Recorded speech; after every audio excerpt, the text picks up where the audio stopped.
Chapter 885. Jiang Pingji sat down on the seat to the right of Lu Shi. She shifted her gaze and sized up the people with the same gaze. Noticing Jiang Pingji's disdainful scrutiny, they were rather unhappy. They were Lu Shi's distinguished guests, and usually treated him as equals. As Lu Shi's daughter, Jiang Pingji was supposed to greet them as a junior. Not only did she not greet them, but she also arrogantly skipped over it. Now she was looking at them with such a rude gaze. For a moment, everyone was a little unhappy. Their opinions of Jiang Pingji grew. Lu Shi saw all of this. He knew his daughter's temperament. It would definitely be the charaba again later. He took the initiative to bridge the gap between Jiang Pingji and the aristocrats of Chongzhou, trying to ease the awkward atmosphere between them. At that moment, one of them spoke up.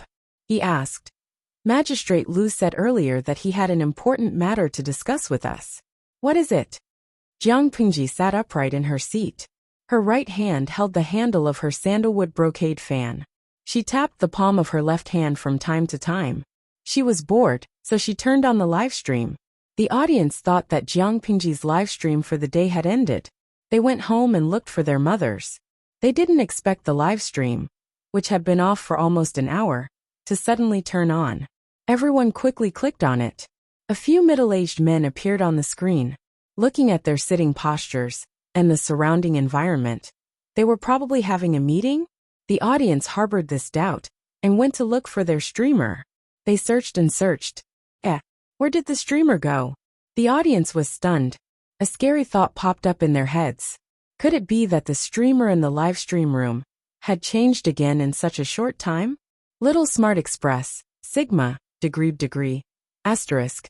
Xiaodosak, this elegant lady, who are you? Li Huasueyu, I'm shocked. So our streamer is a crossdresso? He's so beautiful. He looks like the husband of the baby. Shuaningyi.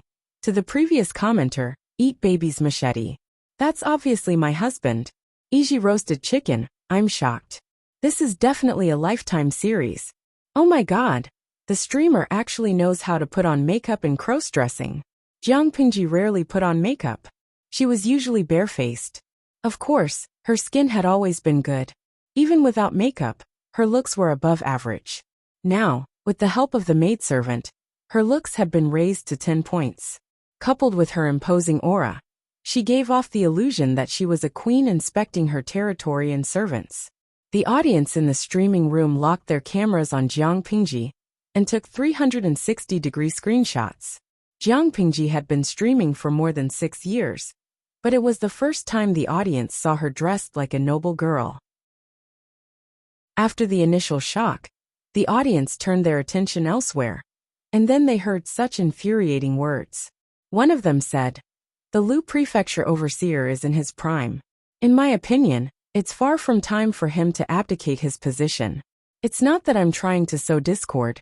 It's just that your daughter is of marriageable age. Once they got married, they would be part of the husband's family. Third Langjun is the one who inherits the title of governor of Lu province." Jianbing Guogua. Who is this? Who gave him the guts to say that? Could sowing discord be any more despicable? Jinju Milk Tea. I'm afraid he doesn't know how to spell the word death. Gubili Baozi. Streamer, don't be a coward. Give him a slap, and let him have a taste of what it means to be a spinning top. He's so thick-skinned. Why doesn't he take a piss and look at himself? Is our little fairy someone you mortals can casually criticize? The audience was fuming with rage. Who didn't crawl out of their mother's womb? Only this person was special. He actually came out of the chrysanthemum? So he was a cut above others? The audience was filled with righteous indignation. They believed that Jiang Pingji wouldn't be at a disadvantage, but allowing such a clown to jump around in front of them would affect the mood of their little fairy streamer. If their little fairy was unhappy, they couldn't be happy either. Do you know what a little fairy is? That's the Tai Sui. Provoking the Tai Sui means you have a death wish. Jiang Pingji maintained an upright sitting posture, but the corner of her lips had a sneer of mockery. Lu Zhao quietly lowered his presence. He ate and drank, showing signs of getting closer to Yang Si. Otherwise, what else could he do? This was a meeting between the big shots. Anyone's arm was thicker than his thigh. For the sake of his life, it was better for him to be a quiet, handsome man. Regardless of whether it was his unfathomable sister, his black-hearted and merciless father, or the big shots from the aristocratic families in Chongzhou, he couldn't afford to offend any of them. Unfortunately, I'm not the mountain. When the mountain comes, it's me. Lu Zhao was implicated even though he was lying down. Hearing someone talk about him, he raised his head in a daze. He recalled what the person had just said, and suddenly broke out in a cold sweat. He glanced at the unhappy Lu Shi, and the expressionless Jiang Pingji from the corner of his eyes. He hurriedly laughed dryly, and tried to salvage the situation. Uncles, you think too highly of me. Everyone knows of my sister's talent. You're already the lord of a prefecture before you're 20 years old. Now, you can even share my father's burdens. How can I be mentioned in the same breath as you? To tell you the truth, I'm neither good at literature nor martial arts. The teacher always scolds me for being a blockhead and not being of great use. From now on, I only hope that you can take pity on this good-for-nothing brother of yours and guide him. Lu Zhao belittled himself to be worthless, and even revealed a bashful and silly smile. His cowardly attitude made the elders of the aristocratic families look at him with disdain. Lu Zhao had already backed down, but the person just now was not willing to let it go so easily. He continued to stroke his beard with a smile and said to himself, like father, like son. Why are you so humble, Third Langjun? There are many late bloomers in this world. You're the son of the governor of Lu Prefecture. Your future is limitless. Moreover, since ancient times, it has always been the male who inherits the family business. How can a son-in-law inherit it? Isn't this giving someone else's dowry for nothing and cutting off the family line? If the ancestors knew about this in the afterlife, they might even scold their descendants for being unfilial. For this reason, Third Langjun should study hard and strive to inherit the family line as soon as possible. The more he listened, the worse Lu Zhao's expression became. Today's main character was his sister, not him. This old thing who couldn't distinguish between the important and the important. Did he want to roast him to death? Lu Zhao was about to speak when he heard a soft sound. It was neither soft nor loud, but it was enough to attract everyone's attention. He saw his sister open the sandalwood brocade fan in her hand, revealing the beautiful mountains and rivers painted on the fan. The person heard the noise and provoked her maliciously. Why? Does the eldest lady of the Lu family think that I'm wrong? Jiang Pingji looked at him with a cold smile. The person smiled proudly as if he had won a battle. In his opinion, Jiang Pingji couldn't win against him in an argument, so she had nothing to say. TSK, he thought she would be difficult to deal with. To put it bluntly, she was just a woman who could not withstand a single blow. Chapter 886. Hearing that, the man's face turned green and white. Jiang Pingji waved her fan and said leisurely, You have a good relationship with my father, but you don't have the right to call yourself my elder, let alone address me as the eldest lady of the Lu family. Is that something you can call me? To put it bluntly, you have already offended your superiors and have no respect for the law. According to Dongqing's laws, if I want to punish you with a small punishment, no one can find fault with it, right? The man's expression froze. He couldn't breathe, but he couldn't swallow it. Not long ago, he was still proud of himself, laughing at the little girl who gave in to him. He didn't expect her to use her power to oppress him. Did she have no shame? Oh, the little fairy has always been shameless. To prevent Jiang Pingji from continuing to attack him, he could only tidy up his state of mind and solemnly pay his respects just now. Jiang Pingji suddenly stabbed him in the heart. Just now you said that I am of marriageable age. To put it bluntly, it's something that even my father doesn't care about. But you can't wait. At the very least, I can find a son-in-law, and their children will all have the surname Lu. After all, they will still have the blood of the Lu family.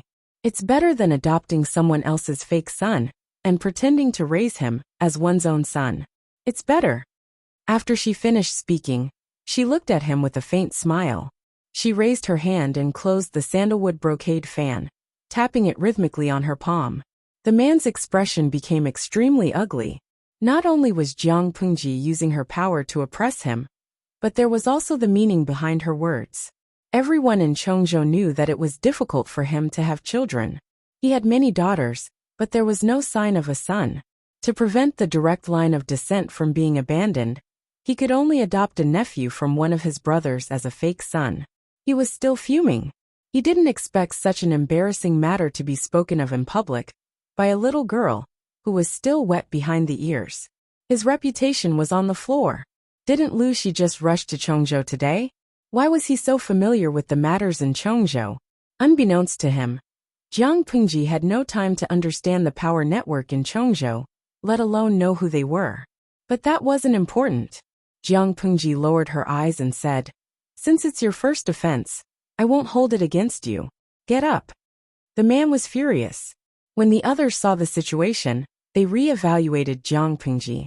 Zhang Xian had thought that the other party had a good temper. But from the looks of it, it turned out that the other party had a sharp personality. She didn't understand the ways of the world. If she didn't know how to build a good relationship with them at this time, she would suffer in the future. Chongzhou was not a place where a prefecture magistrate could cover the sky with one hand. Back then, Jiang Pingji had suggested that Lu Shi fight for the position of Chongzhou's magistrate. There were two reasons. The aristocratic families were scarce, and they were rich in sandalwood. Landowning households were scarce, but it wasn't as if they didn't exist. On the contrary, it was precisely because of the small number of landowning households that they were especially close to one another, and their marriages were also very solid. Lu Shi had been operating in Chongzhou for many years, and had only obtained a portion of the authority. The other portion was in the hands of these aristocratic families. If they sincerely wanted to cause trouble for Jiang Pingji, although it would not be to the extent of making it difficult for her to move, it would be enough to annoy her to the point of being badly battered. Lu Shi purposely arranged for both parties to meet. His original intention was to let Jiang Pingji familiarize herself with them, so that they could interact more easily in the future. Who would have thought that Jiang Pingji's side would be cold and uncooperative?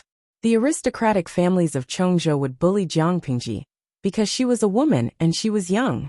If Jiang Pingji was really declining, the portion of authority that Lu Shi had given her would be completely swallowed up by these aristocratic families. Everyone knew how to calculate. It was just a matter of who was faster and smarter. Without a doubt, Jiang Pingji had a personality that refused to be taken advantage of. How could she tolerate others giving her a bad attitude? She secretly gestured to Li Yun, who was guarding outside. With the cover of her loose and luxurious robes, no one noticed. Lu Shi, who was at the side, spoke up to smooth things over. At the same time, he glanced at Jiang Pingji with a worried gaze. The maids carried the dining table and filed in from outside. Lu Zhao, who was squatting in the corner, saw them and his eyes lit up. At the banquet, Jiang Pingji was not facing one person's provocation. She was facing the combined suppression of all the stubborn forces in Chongzhou. However, she had already mentioned her status as the prefecture magistrate. The others could not use their status as elders to criticize her. Even so, they still had ways to make things difficult for Jiang Pingji. It seemed like they were asking her how she would govern Chongzhou in the future, but in reality, they were hinting to her not to be too stupid.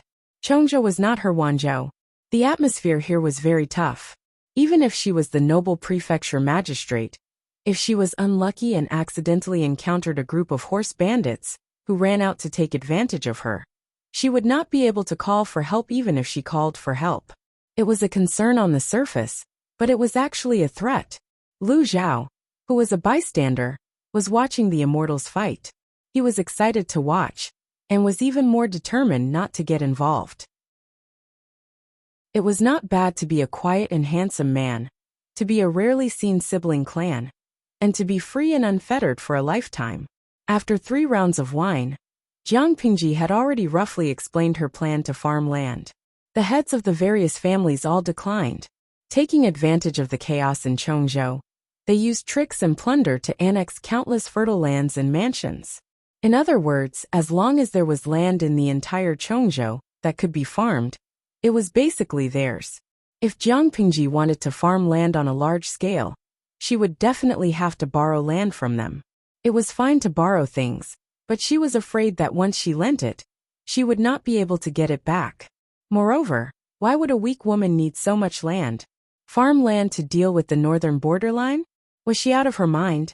If she was willing to sacrifice her looks to get closer to the northern borderline, she might be able to exchange for 3 to 5 years of peace for the people of Chongzhou. None of them were willing to agree. Once it involved their own interests, the heads of the aristocratic families were like the reincarnation of loaches. They were all slippery. One said that they did not have much land. Those were the sacrificial fields of their clan, and could not be lent out. One said that their fields were all barren dry land. Even if they lent it out, the crops planted there would not be able to survive.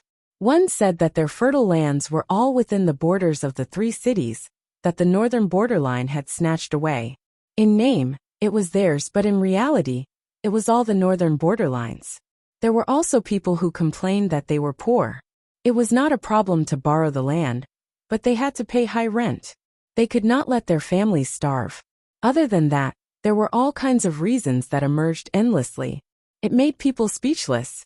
Was this the head of the aristocratic families, or the head of the gangsters in the marketplace?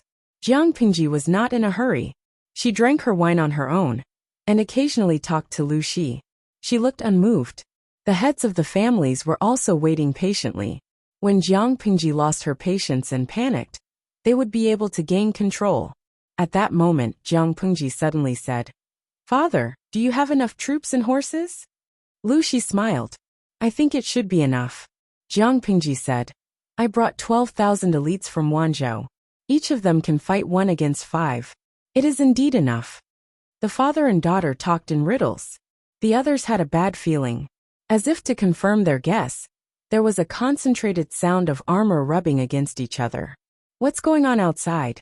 Jiang Pingji knocked the closed fan on the table with a bang. The crisp sound broke the tense atmosphere. However, what she said next made people feel like they had fallen into hell. "I have always been afraid of trouble. If you are not willing to discuss it properly, then I can only find another way. Since you refuse a toast, how about drinking a forfeit?" Chapter 887. Everyone was shocked by the turn of events. They did not know that Jiang Pingji was not only a little fairy, but she was also a devil that they could not afford to offend.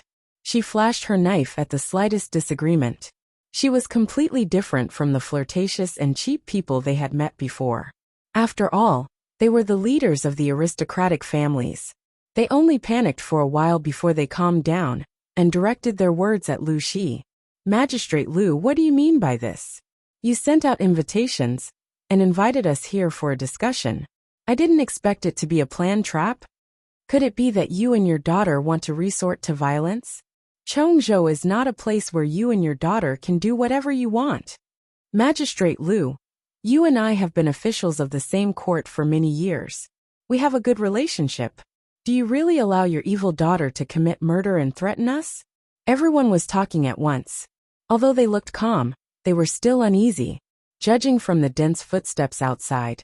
If Lu Shi and his daughter refused to let them go, they would not be able to escape even if they had wings.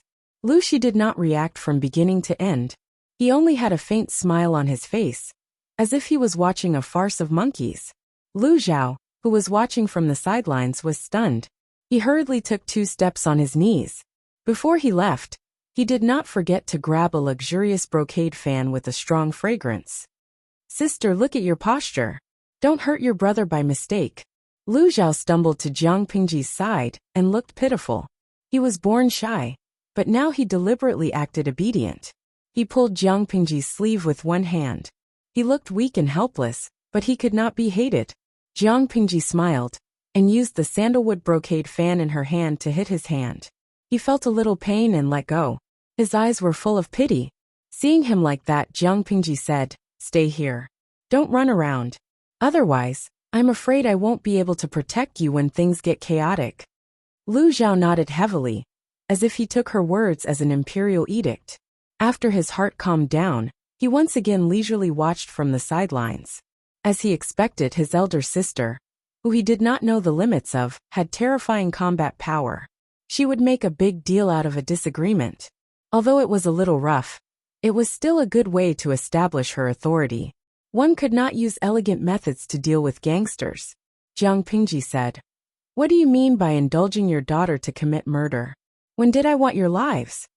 The faces of the leaders of the aristocratic families changed. They hadn't expected Lu Shi to be determined to retire. If that was not the case, he would have spoken out to explain or mediate the situation, instead of watching from the sidelines and letting Lu Shi control the situation. If they didn't have any ill intentions, why would they send troops to besiege us? One of them sneered and said. In this old man's opinion, it's clear that they failed to borrow the land, so they resorted to force and tried to seize it by force. Jiang Pingji raised her eyelids and said with a sarcastic smile, Snatch. Isn't it? Jiang Pingji said. In my opinion, this shouldn't be considered robbery. You took it from the hands of the common people by force, forcing them to leave their homes and have nowhere else to go. Now that I have taken the stolen goods from your hands, I am also enforcing justice on behalf of the heavens. How can you say it is robbery? The audience in the streaming room kept cheering for Jiang Pingji. Many of them called until they ran out of phone bills. Yes, a head-on confrontation. A group of old fellows dared to bully their little fairy. They must be out of their minds. Zijie's Haonan. Streamer, confront them head-on. Don't be a coward, we strongly support you. Lanky Yubos. I hate these insatiable vampires the most. According to the streamer's previous analysis, the land in Chongzhou that can support large-scale farming has all fallen into the hands of these vampires. Don't these people have any F***king idea of the trickery? Diwaluo. What should we do? I feel that this streaming room can't continue. I actually agree with the streamer's opinion. Regardless of the form of robbery, it was robbery. However, Jiang Pingji the bandit could describe her robbing behavior in such a dignified manner that her fanboys and girls cheered for her crazily. Many of the audience laughed at themselves and continued to support Jiang Pingji after they finished mocking her. Lu Zhao, who was hiding behind Jiang Pingji, also looked surprised. He had been living in the backyard of the Lu residence since he was a child. He was a nameless and neglected son of a concubine. Fortunately, he was optimistic and steady by nature. The servants did not treat him harshly, so he gradually got used to muddling through his days. However, deep in his bones, he still had the ambition of a normal person and the desire to pursue the strong. Jiang Pingji's domineering attitude, on the contrary, shocked and fascinated him. It was as if something had suddenly poked at his weak spot. Yes, sister said that it wasn't robbery, so it wasn't robbery. Lu Zhao stuck his head out to support Jiang Pingji. A lean and strong hand pressed on his head and pressed him back. Jiang Pingji said, Just stay at the side and watch the show. Who allowed you to speak? As soon as she finished speaking, two tall and strong men of different styles walked in from outside. Both of them wore awe-inspiring armor. Upon closer inspection, it was Fu Wang and Li Yun. The two of them bowed to Jiang Pingji and said, Greetings, my lord. Fu Wang continued, My lord, the arrangements outside have been completed. Jiang Pingji smiled and said, Did you find the assassin? Everyone was dumbfounded. There was an assassin? Why didn't they know? An ominous premonition arose in the hearts of the leaders of the aristocratic families. The assassin is here, Fu Wang said. Jiang Pingji said, Good. She stood up gracefully and raised her hand to unsheath the luxurious sword hanging from Lu Zhao's waist. Who is the assassin? Fu Wang said, The assassin tried to assassinate my lord just now. But unexpectedly, my lord has extraordinary skills and escaped the assassination attempt. The assassin saw that the situation was not good and took the people present as hostages in an attempt to escape from the heavy encirclement. My lord, what should we do now? Although the hostages are important, we can't let the assassin go so easily. Jiang Pingji sneered. Fu Wang said again. But if the assassin has evil intentions? The audience was stunned. Was Fu Wang talking in his sleep? The leaders of the aristocratic families understood, and their faces turned ashen. Lu Shi was determined to make life difficult for them. Where was the assassin? It was just an excuse from her, hinting that if they did not obey, they would become souls under the sword of an imaginary assassin. Lu Shi, how dare you? Jiang Pingji said. Why wouldn't I dare? Having said that, Li Yun, who who was at the side, quickly captured the man and brought him before Jiang Pingji. The man tried to struggle, but Li Yun's grip was too strong. He could not move an inch. Bah! If you have the guts, then kill me. Otherwise, I'll make sure you regret it in the future. Jiang Pingji said. Since you've said so, how can I let you live? As soon as she finished speaking, everyone revealed a startled expression. Did she want to kill him? Before he could restrain his expression, his body was pierced by the luxurious sword that looked like a work of art. She actually killed him. Chapter 888. Pulling out the long sword, the man's body was like a mountain of flesh. He suddenly fell to the ground and died with his eyes wide open. I thought you would know what's good for you and me. I didn't expect all of you to be so eager to die. Jiang Pingji moved her wrist slightly and flung the blood off the blade.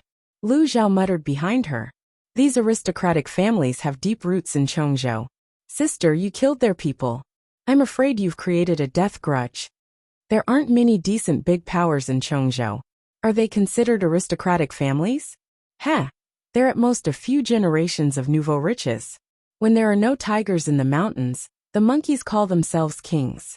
His father had been too benevolent and treated them with courtesy, which had instead encouraged their arrogance. To deal with such people, we can only use more immoral methods.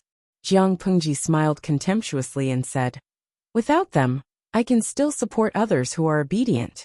I only need people who are obedient and sensible. Those who are disobedient and insensible, if they die, then so be it. There's no pity. Lu Zhao was embarrassed and did not speak. That was what he said.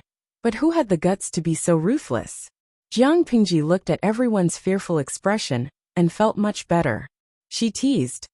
Moreover, Zisher and Wenzheng have already brought people to surround their residences. If they dare to act rashly, so what if we exterminate their family? What? They received news that Lu Shi had just arrived in Chongzhou. How could he have the time to make such arrangements? Thinking of this, they turned their gazes to Lu Shi. Lu Shi, who was sitting at the head of the table, was indifferent. They had really wronged Lu Shi. Lu Shi had invited them to a banquet today to help Jiang Pingji connect with the aristocratic families in Chongzhou. However, his daughter had already grown up and had her own ideas. Moreover, Feng Zhen and Qiguan Rang beside her were decisive and ruthless people. Others took one step at a time, while they took one step at a time. Chongzhou's vermin forces had probably been targeted by the two during the march. Even if it wasn't today, it would be tomorrow. There would be bloodshed one day. It was just that the time had been brought forward. The massacre of the aristocratic families in Hu County had been left unresolved because of Lu Shi's interference. He never thought that Chongzhou would be the target of history. Lu Shi sighed in his heart. Lu Zhao asked Jiang Pingji, Sister, what should we do with the others? Was he going to kill them as well? Since he had already killed one person, it was enough to make an example out of them.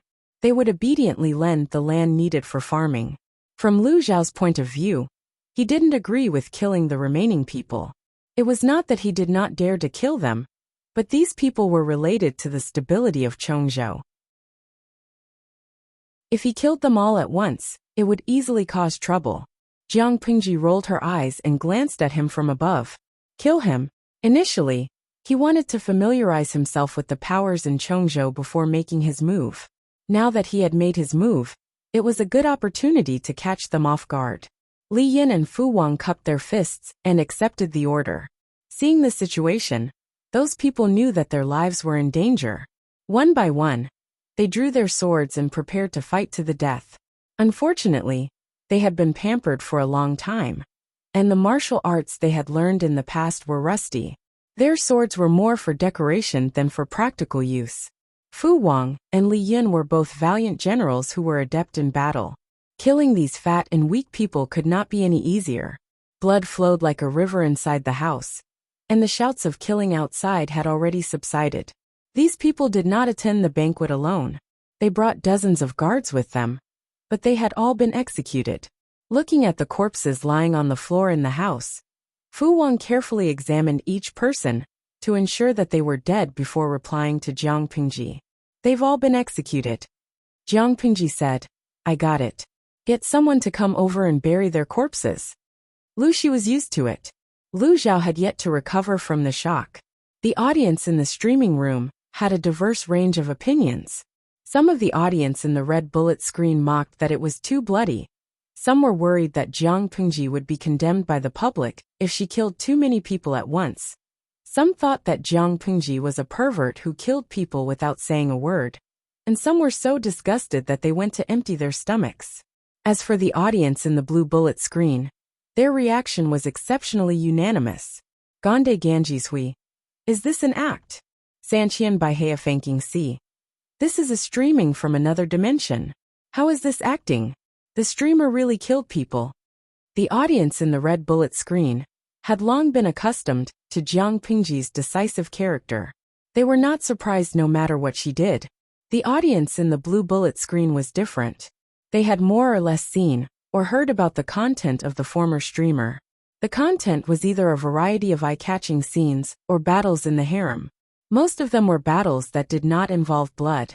Even when the scene of refugees rushing to Wanzhou was broadcasted later, the audience only saw pitiful refugees, cruel human nature, and a desolate environment. When had they ever seen murder? As for the few times when Jiang Pingji brutally killed the time traveler, the streaming room was forcibly shut down a second before the time traveler died.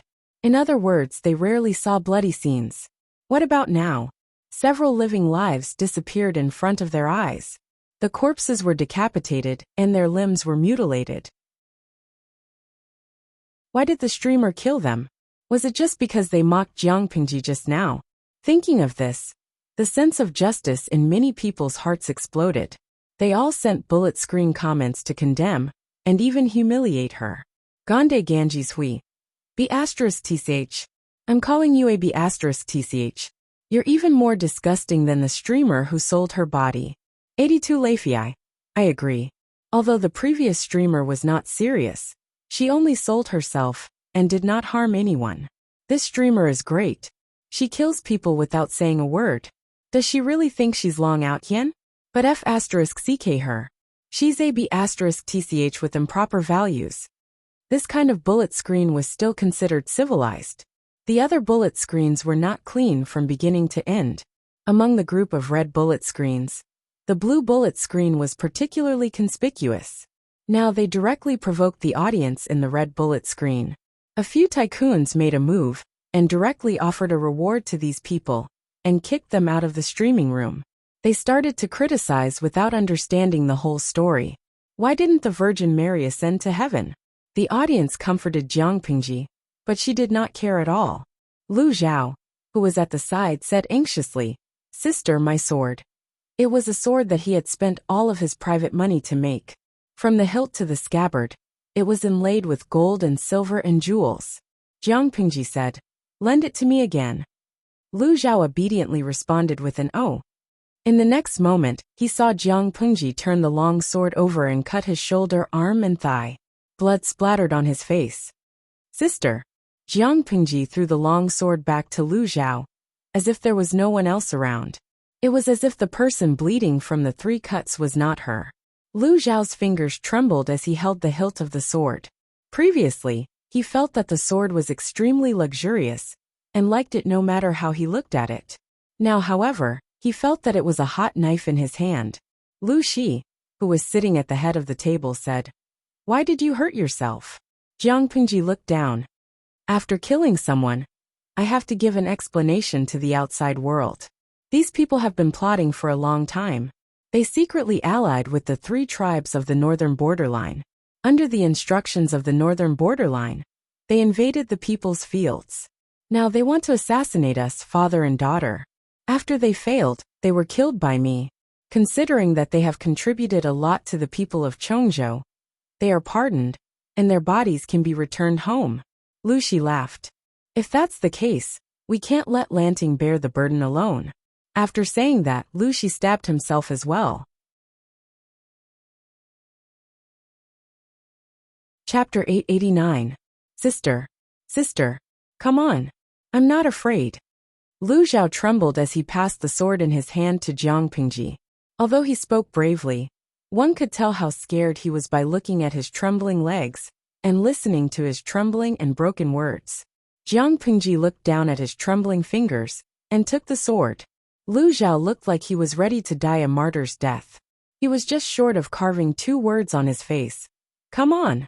Jiang Pingji lifted the sword. The tip of the sword wandered from Lu Zhao's sleeve to his heart.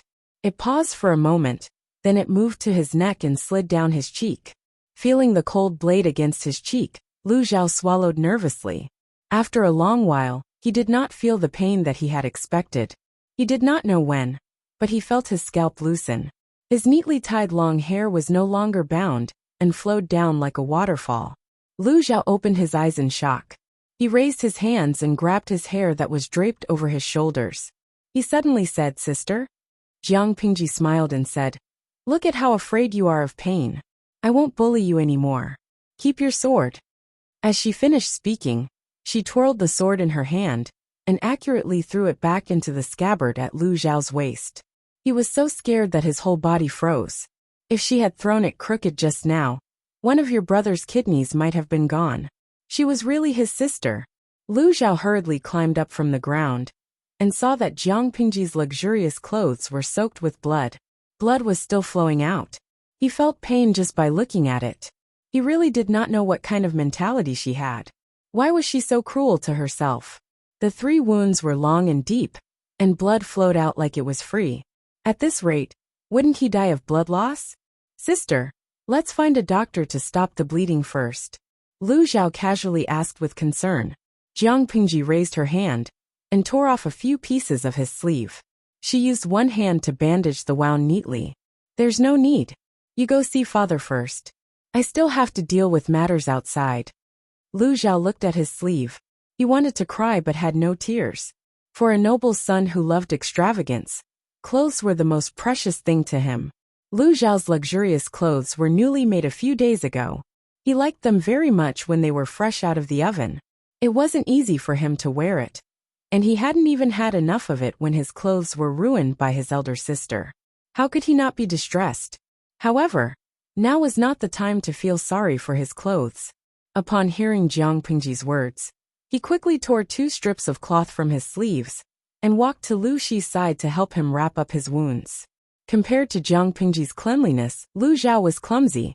Not only did he not stop the bleeding, but he also worsened Lu Xi's wound. Knowing that he had messed up, Lu Zhao anxiously knelt beside Lu Xi and watched him tend to his wounds. "Follow your elder sister and learn well. If you have 30% of her ability, I won't have to worry about your future." Because he had lost a lot of blood, Lu Xi's cheeks looked very pale, and his forehead was covered with fine sweat. Lu Zhao listened obediently, not daring to disobey Lu Xi. "I have learned from you. I will definitely learn from you humbly." Although the 2 were father and son, Lu Zhao had only seen each other a few times over the years. They were either separated by courtyard walls, fake mountains, or windows, or separated by a sea of people. He could only catch a glimpse from afar each time.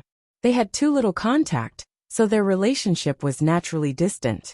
Because Lu Xi was unreachable, Lu Zhao had a natural fear of him. He could still act pitiful in front of Jiang Pingji, but if he dared to act pitiful in front of Lu Xi, he would be skinned alive. Jiang Pingji walked out of the hall and came face to face with Qiguan Rang and Feng Zhen.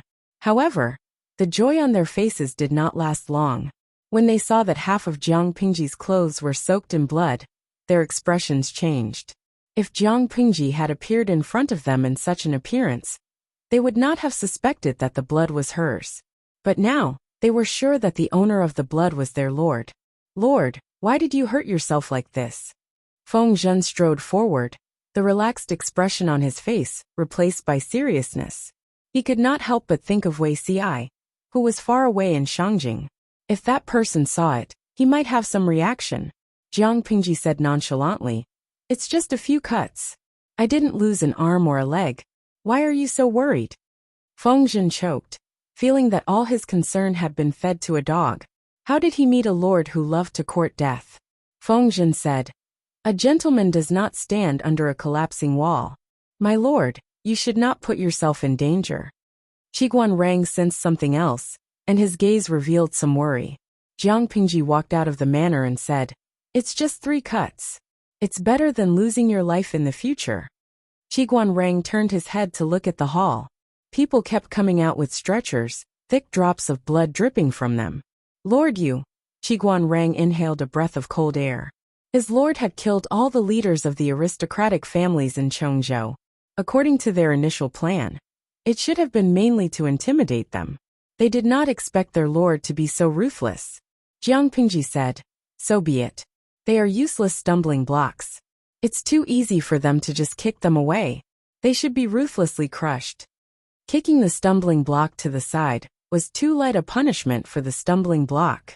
Perhaps one day, these stumbling blocks would appear on her path again. In Jiang Pingji's opinion, rather than wasting time moving them away, it was better to crush them into powder from the start. At this moment, Jiang Pingji's hidden murderous nature was completely revealed. Unlike the intense murderous intent on the battlefield, she was now a decisive leader. She did not need to personally participate in the battle. Every step she took made people feel the strong and determined will in her heart. Those who stood in her way would be killed without mercy. Qiguanrang and Feng Zhen, who were following behind Jiang Pingji, looked at each other. They both saw something in each other's eyes. They could only blame their lord for being too confusing. Not only could she get along well with her subordinates, but she could even celebrate with the people. She did not put on any airs at all. At this moment, Li Yun had already cleaned up the troops brought by the aristocratic families. He came over to report to Jiang Pingji. Li Yun happened to hear their conversation. Worry surfaced in his heart. He said, "The people my lord killed were the heads of the various aristocratic families in Chongzhou. If there is no reasonable explanation, I'm afraid they will not let it go. If they go around slandering my lord and killing indiscriminately." Feng Zhen, who was at the side, listened and smiled without saying a word. Why did Jiang Pingji harm herself? Wasn't it to have a legitimate reason to kill those people? Since they dared to urge their lord to go head-to-head with the aristocratic families in Chongzhou and catch them off guard, they naturally had a comprehensive plan. Qiguanrang was more familiar with the affairs of Chongzhou. He laughed contemptuously and said, "You don't have to worry about this. We have already surrounded all the mansions. What we need to do now is to strike first and make them speechless. As long as we can prove that they are colluding with the nobles of the northern borderline, not to mention killing 1 or 2 people, even if we kill their entire clan, the scholars in the world will not dare to criticize my lord." Chapter 890. A few years ago, the various aristocratic families in Chongzhou took advantage of the pressure of the northern borderline army to spread rumors and slander. They used trickery and robbery to snatch away the land and houses that the people relied on to make a living from their hands, forcing them from good citizens to become refugees. How many lives were lost? This kind of method was not a big deal for landowning households. After all, land was wealth, and no one would complain about having more money. But no matter what, this was a despicable bandits' method. Aristocratic families were very prideful. Even if they had done something like bandits, they would never admit it. In other words, the method of land acquisition was an unspoken rule that could only be understood and not explained. Because of this, Jiang Pingji could make a countercharge and make the aristocratic families of Chongzhou speechless. She said that the aristocratic families of Chongzhou and the royal court of the northern borderline were flirting with each other. And even under the instructions of the 3 tribes of the northern borderline, they wantonly seized the land of the people of Chongzhou in preparation for the army of the northern borderline to enter Chongzhou. Logically speaking, there was nothing wrong with these words. She only needed to use this reason to fabricate a few forged letters to the enemy. In addition to the wounds on Lu Shi and Jiang Pingji, it would be enough to make the aristocratic families in Chongzhou suffer in silence. After all, more than 90% of Chongzhou's farmland had indeed been divided up by them. It was irrefutable evidence, and he couldn't deny it even if he wanted to. Of course, this was only a battle at the level of public opinion. The decisive factor was still the army. If these aristocratic families dared to truly rebel against her, she would dare to massacre them all. She wanted to see whether the lives of 1 or 2 people and their fields were more important, or the lives of their entire clan. Jiang Pingji walked out of the mansion. She looked up at the dark sky, and the corners of her mouth curled into a silent mocking smile. At this moment Chongzhou had truly changed. Within the borders of Chongzhou, the wind was howling, and the cranes were panicking. Shangjing, which was half a month's journey away, was calm and peaceful. Zixiao, why are you still awake at this hour? Zhang Ping came out wearing a thick coat. He could vaguely see a tall figure standing in the garden. At first he was shocked. With the help of the faint moonlight, he took a closer look. Only then did he realize that it was not Ghost Shadow, but Wei Ci. Wei Ci heard someone calling his name. He turned around to take a look, and said in a hoarse voice, Shiheng. Judging from his voice, Wei Ci must have gotten up halfway, and ran to the courtyard to look at the astrology. It took you 2 years to get better. Why don't you cherish it? Zhang Ping felt like an old maid nagging. Aren't you afraid of catching a cold wearing such thin clothes? Look at your pale face. You can scare people to death in the middle of the night. If Wei Ci were to fall ill, the heavy responsibility would fall on his and Xiao Guang's shoulders. It would be exhausting. Wei Ci thanked Zhang Ping for his kindness. He took a deep breath, and the cold air poured into his lungs, causing him to shiver from the cold. Put it on, don't fall sick again. Zhang Ping took the initiative to give up his cloak. I've seen you standing in the yard for a while. What are you looking at? The light of the Emperor's star in the north is getting more and more dazzling, and there's a faint blood-red glow. Wei Ci was halfway through his sentence and refused to continue, causing Zhang Ping to roll his eyes. He hated people who didn't finish their sentences. Is this an auspicious or ominous sign? Zhang Ping asked. He did not understand astrology, but as Master Yuan Jing's disciple, Wei Ci had more or less learned the true teachings and had some skills. Auspicious. There's a small ominous in the auspicious, but it doesn't matter. Wei Ci smiled and coughed twice. Under the moonlight, his eyes were like thick ink, with a different kind of purity. Zhang Ping said, In that case, my lord's situation in Chongzhou is not bad. Wei Ci said, Just from the astrology it should be good, but I'm still a little worried. Zhang Ping laughed and teased, What are you worried about? My lord is protected by both civil and military people. Whether it's Wenzheng, Zisher, Fu Jingtu, or Han Mei, they are all outstanding people. Not many people can go around them and hurt my lord, right? Zixiao, you're being too worried. Rather than worrying about this, it was better to go back to the house and rest early. There was still a lot of work tomorrow. No, you don't understand. Wei Ci suddenly remembered Monk Liaochen's words. Many years had passed. Wei Ci would record the astrology whenever he was free. Just as Monk Liaochen had said, the change in the Emperor's aura was indeed strange. According to my lord's actions all these years, the increase in the Emperor's aura should be showing an upward trend. However, when Wei Ci sorted out the data he had recorded, he was surprised to find that the growth trend had become a strange slanted upward wave pattern. In other words, the Emperor's aura had indeed been stolen by someone, and the frequency of the theft was rather stable. Until now, the demon who stole the Emperor's aura had not been caught. He was really worried. How could mortals fight against unnatural creatures? Even someone as tyrannical as his lord could not do it. Thinking of this, Wei Ci felt that he should find some time to visit some capable people and see if they had any news. The night wind was chilly. He stayed in the courtyard for a while before turning back to the house and falling asleep under the influence of drowsiness. After sleeping for about 2 hours, he suddenly got up from the bed. His expression was somewhat terrified, but the tips of his ears were slowly becoming bloodshot. Why did he suddenly dream of the Lord? Recalling the scene in his dream, Wei Ci was worried and angry. He was worried because he dreamed that his lord was dressed in a noble lady's dress. Bright red blood dyed half her body, and her wounds were still bleeding. His heart wrenched at the sight of it. However, he could not speak in the dream.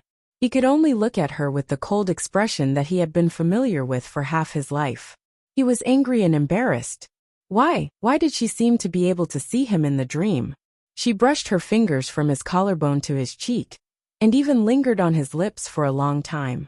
They clearly did not touch, But Wei Xi had the illusion that his lips were touching her ice-cold fingertips. Wei Xi's previous and current lives added together would not make him young. He could not help but find it funny. Someone so old actually had such an absurd dream. Although it was absurd, but it was somewhat real. Wei Xi put away that strange feeling, laid down again, and fell into the dream.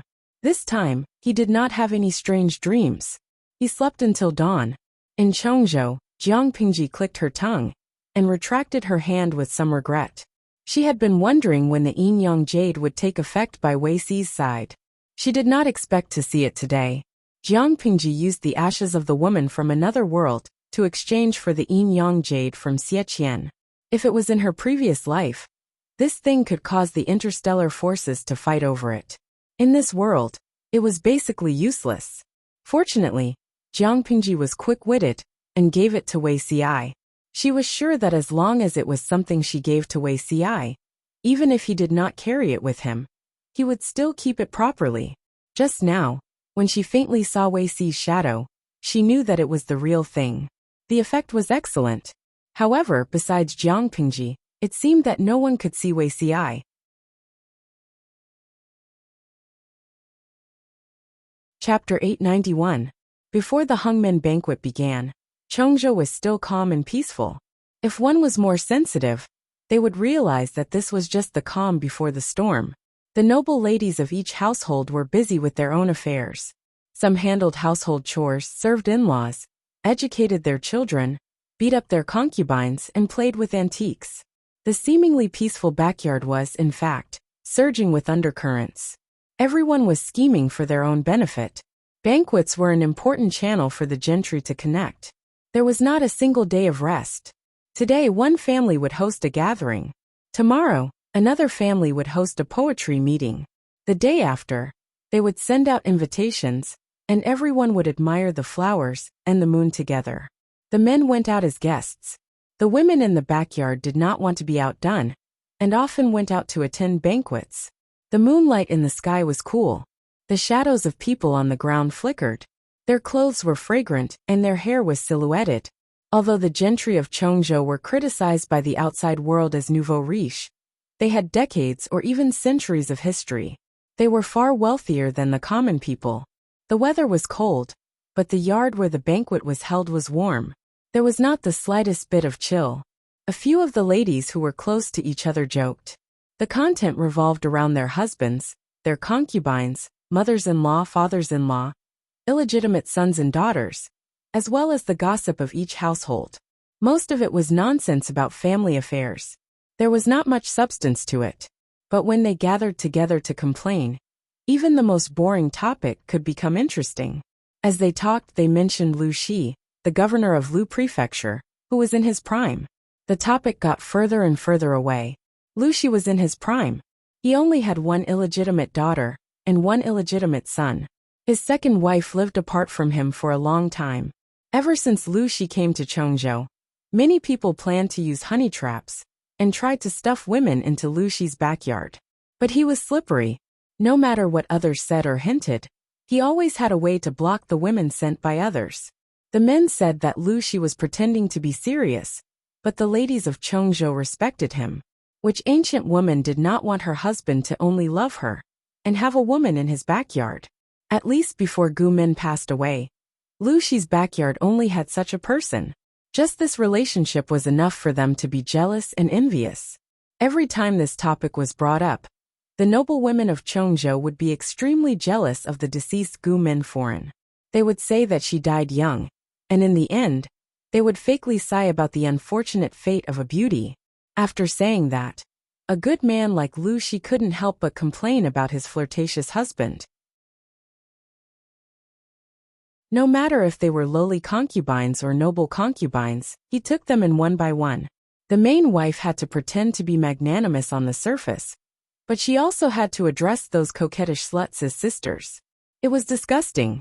I heard that the daughter of the Lu Prefecture overseer is coming. Today's banquet is for that girl. It was unknown which foreign had blurted this out, but the reactions of the other Furins were very calm. Some of them even secretly sneered. She's just a little girl. How is she worthy of being treated so seriously by a man? In the eyes of many ladies, Jiang Pingji's arrival coincided with Lu Shi's invitation to the aristocratic families. After all, she was just a woman. No matter how capable she was, she would still have to marry and have children. She would have to stay in the backyard and do housework for a man for the rest of her life. For Lu Shi's daughter to be able to become Wanzhou's governor was already very impressive. They didn't think that Jiang Pingji could go any further. They even thought that she was a little silly. It would have been better if she had obediently enjoyed her father's protection and lived a carefree life as a noble daughter of an aristocratic family. Instead, she had to show her face in public and imitate Master Su of the previous dynasty. What would happen in the end? She might not be able to compete with the men, and she would have wasted the most important years of a woman's life for nothing. As for the rumors that Lu Shi was going to retire behind the scenes and give power to Lu Shi, that was even more ridiculous. This kind of unrealistic news will make people laugh if I say it. That's true. She's just a girl in the boudoir. How capable can she be? I heard that girl Lu is already 18 years old. She's still not engaged at this age. Won't she be an old lady in 2 years? The Lu prefecture overseer is quite concerned about this daughter of the official wife. He should be keeping an eye out for her, right? However, a girl who hangs around outside all day, I heard that she often hangs out with those uncouth peasants. Who would dare to have a daughter-in-law like her? Even if he treats her well for the sake of the Lu prefecture overseer, a father-in-law can't simply interfere with his son-in-law's backyard. In my opinion, that girl Lu, TSK, this topic was very new to them. For a moment, they were talking enthusiastically and unknowingly, the topic had strayed.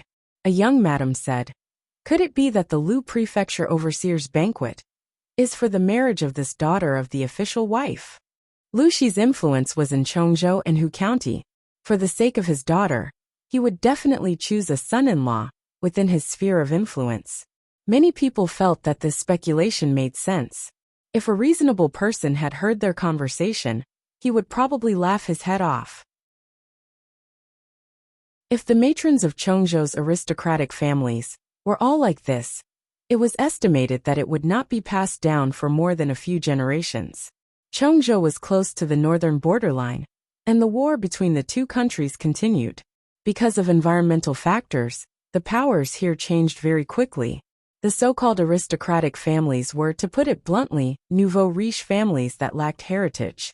Taking some of the madams present as an example, their maiden families were butchers. They were illiterate, and naturally their knowledge was shallow. Of course, other than their lack of knowledge, the more important reason was that they did not care about the outside world. If they had the time to care about those things, they might as well spend it on cosmetics, jewelry and silk. The noble women chatted and laughed, and the atmosphere of the banquet heated up. It was at this moment that two lavishly dressed maids rushed in. Their appearance caused everyone to look askance. It was as if they were asking with their eyes, "Which family are they from? Why are they so rude?" One of the noble women recognized her personal maids, and her face, which was covered in makeup, instantly grew long. She was hosting the banquet today, and it was going well. She did not expect that her own maids would run into trouble. Before she could reprimand them, the two maids told her a piece of news that made her black out. "Madam, bad news. The master has gone." The noblewoman's heart tightened, and she scolded them sternly. "Take them away and slap their mouths. Is the master someone you two little bitches can make fun of?" The older maid said, "It's true, madam. There are many soldiers outside, and they even brought back the master's corpse." What? This news was like a heavy hammer. Her eyes darkened, and her body, which had just stood up, almost fell to the ground. When everyone heard this news, they all lost the mood to fool around. They prepared to observe the situation, and then find a chance to leave. However, they did not expect that the same bad news was waiting for them. The originally bustling backyard suddenly became deserted.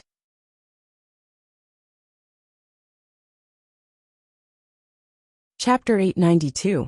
He was fine not long ago. How did he get into trouble now? Who did this to him? The noblewoman's eyes were red from crying. Her tears washed away the heavy makeup on her face, leaving 2 streaks. The noblewoman was not the only one crying. Her children kneeling beside her were crying too. Not far away, there were 5 or 6 children born of concubines who were crying even more heartbroken.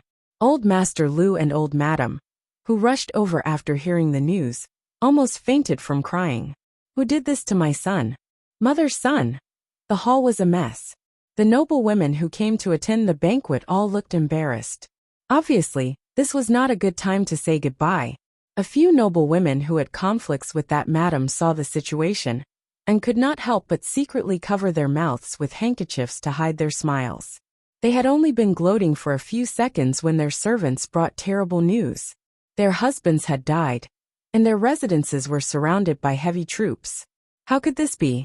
The people who were gloating could not laugh anymore. Their expressions were frozen in a twisted angle, looking especially strange. They reacted the same way as the noblewoman before them. They suspected that the servants had spread the news wrongly. When the truth was placed in front of them, they cried even more heartbreakingly than the noblewoman before them. How could they care about their manners? For a moment, they had the same thought in their minds. Who killed their husbands? Who else could it be? After asking around, they knew how their husbands had died. They plotted to murder the 2 Lu governors, secretly colluded with the nobles of the northern borderline, and attempted to overthrow Chongzhou with the northern borderline. However, the winner takes all. They failed at the last step. Their plan had been seen through by Madame Lu and Madame Lu in advance, and they had been killed instead. If the dead man had not been their husbands, they would have believed it. Lu Zhongqing, this is unfounded slander. Our ancestors were all citizens of Chongzhou. How could we collude with the northern borderline? This is clearly the Lu father and daughter, who wanted to monopolize power. That's why they killed my husband with a groundless accusation. Slander. All slander. The noble women cried and shook their heads.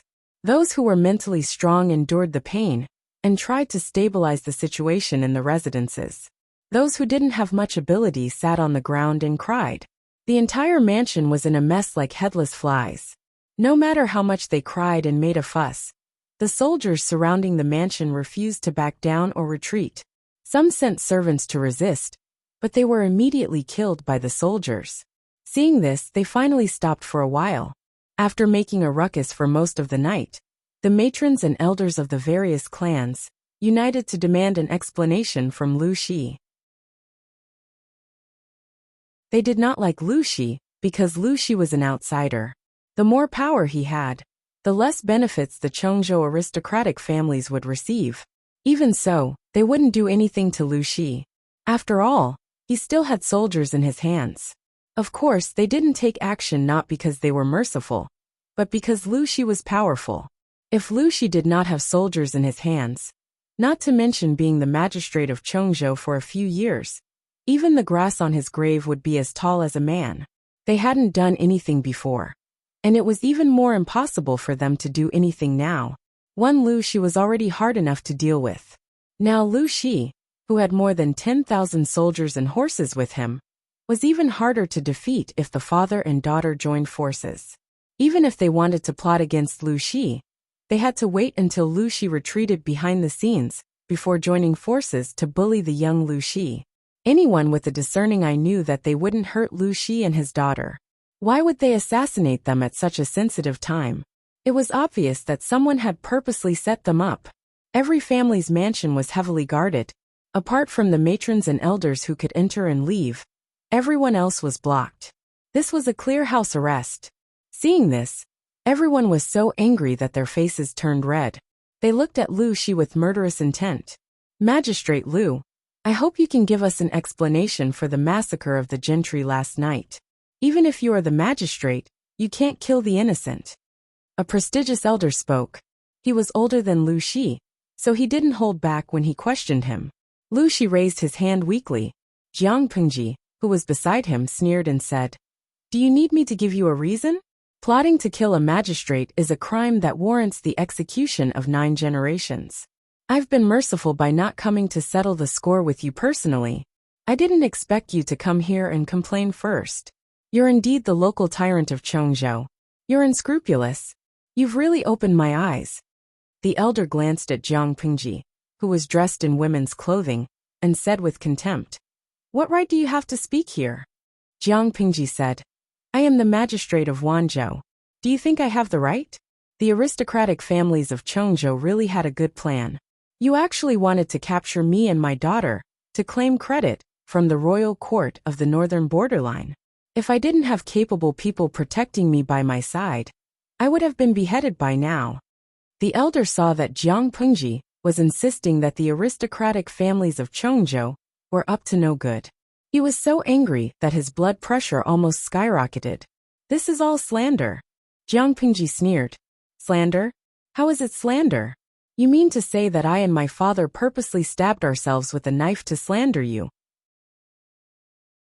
Since you refuse to admit it, I'll show you the evidence. Someone said, how can injuries be faked? Who knows if this is a conspiracy between you and your daughter? Jiang Pengji said. What's the use of quibbling? Show me the evidence. Let's see if you admit it or not. Having said that, Jiang Pengji waved her hand outside. A doctor carrying a medical box came forward. The man's hair and beard were all white. He was no stranger to everyone. The doctor's medical skills were superb. He was a doctor employed by the aristocratic families of Chongzhou. He had a close relationship with each family. Jiang Pengji's and Lu Shi's injuries were also treated by him. He knew the condition of their injuries the best. The doctor trembled as he told the truth. Lu Shi's injuries were relatively light, but Jiang Pengji's injuries were very serious. The 3 wounds were all close to vital parts. Who would risk their own lives for the sake of framing someone? At that moment, Li Yun brought people over. The people behind him carried dozens of big boxes. He nodded at Jiang Pengji. Jiang Pengji received the hint and sneered in her heart. These things were all found in your residence. As soon as she said the first sentence, the faces of the dozens of people below changed. They had just stepped out of the door when the soldiers outside barged in. They looked as if they were confiscating property. Jiang Pengji continued, take a look. Do these things belong to you? The boxes were opened one by one. They were filled with bamboo slips, account books, land deeds, and a few letters.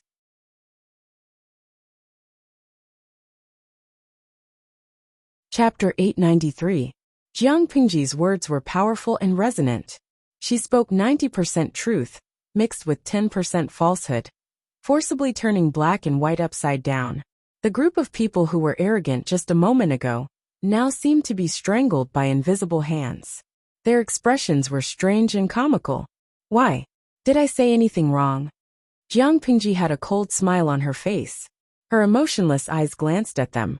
They didn't know if it was because they had a guilty conscience, but they always felt that Jiang Pengji's gaze was dense and sharp. They didn't dare to look her in the eye. Whoever she glanced at, that person would look away uncomfortably. Jiang Pengji sneered. Stacks of land deeds, books of accounts, and secret letters of treason. All of them were found in your residences. Why don't you tell me who they belong to? Why did they grow legs and come to your residences? Everyone's faces were ashen. They looked at the dozen or so huge boxes that could kill people. Not long after, their backs were covered in fine sweat. A noble lady said, Your Excellency, please understand. These land deeds were bought from the people. Before she finished speaking, Jiang Pengji flung the sandalwood brocade fan in her hand at her face. She actually humiliated her in public without any mercy. Bought from the people? This is the funniest joke I've heard this year. Jiang Pengji said it in a strange tone. After the noble lady heard it, she was angry, embarrassed, and resentful. She was humiliated by Jiang Pengji in public. Everyone's attention and gaze fell on her, giving her the illusion that there was a thorn in her back. If there was a crack on the ground at that moment, she couldn't wait to crawl into it and never come out. You can buy land worth 34 strings of coins for only a few hundred coins. Why haven't I come across such a cheap sale? Jiang Pengji suppressed her anger, but her eyes were already filled with murderous intent. If she could, she really wanted to kill all of them. The noble lady still wanted to quibble. A few years ago, the northern borderline stationed a large number of troops at the border. The people were ignorant and believed the rumors. They thought that the foreign tribes of the northern borderline were about to send troops to the south. To escape the flames of war, they sold their property and land at a low price. It wasn't by force. She still had some brains. She couldn't bear the crime of treason and treason. It would be better to work hard to whitewash themselves and say that the land and houses were sold at a low price by the people themselves. Of course, such a pale and laughable excuse, not to mention others, even she herself did not believe it. The viewers in the livestream room mocked him, as they gained a deeper understanding of how thick-skinned this person was. You ran Fij. I've lived for a long time. Does this person really treat others as fools? Or could it be that in her eyes the common people were all retarded? An item worth 34 strings of coins was being sold, at a low price of a few hundred coins? Where's your shame? Forgotten in his mother's womb? Mayor Nyang. Hehe, I'm in a third-tier city, and the price of a house is about 9,000 per square meter. According to this woman, the people heard that the northern borderline was coming to fight, so they sold their houses for less than 300 per square meter? Even though the audience was experienced and knowledgeable, they were still shocked by the shamelessness of this aristocratic lady. Wei Kong. This person is so thick-skinned that even a Dongfeng missile can't penetrate it. For the common people in ancient times, the land was everything they had to support their families. Many people would rather die than sell their land, because they knew very well that as long as the land was still in their hands, they might still have a chance of survival. As long as there was life, there was no need to worry about firewood. With the land in their hands, they could grow food. If the land was taken away, they would not be far from starving to death. Food was a hard currency in a chaotic world. The more chaotic the world was, the higher the price of food. How much food could the money from selling their ancestral land at a low price be exchanged for in the end? It's not a forced sale? Do you dare to touch your black heart and say that again? Jiang Pingji's face revealed a trace of a smile.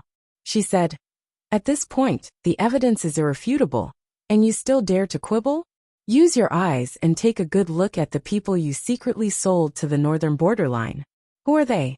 In this world, where in the world would a seller sell their ancestral land and be beaten to a lowly status by the buyer, and then smuggled and sold to the northern borderline?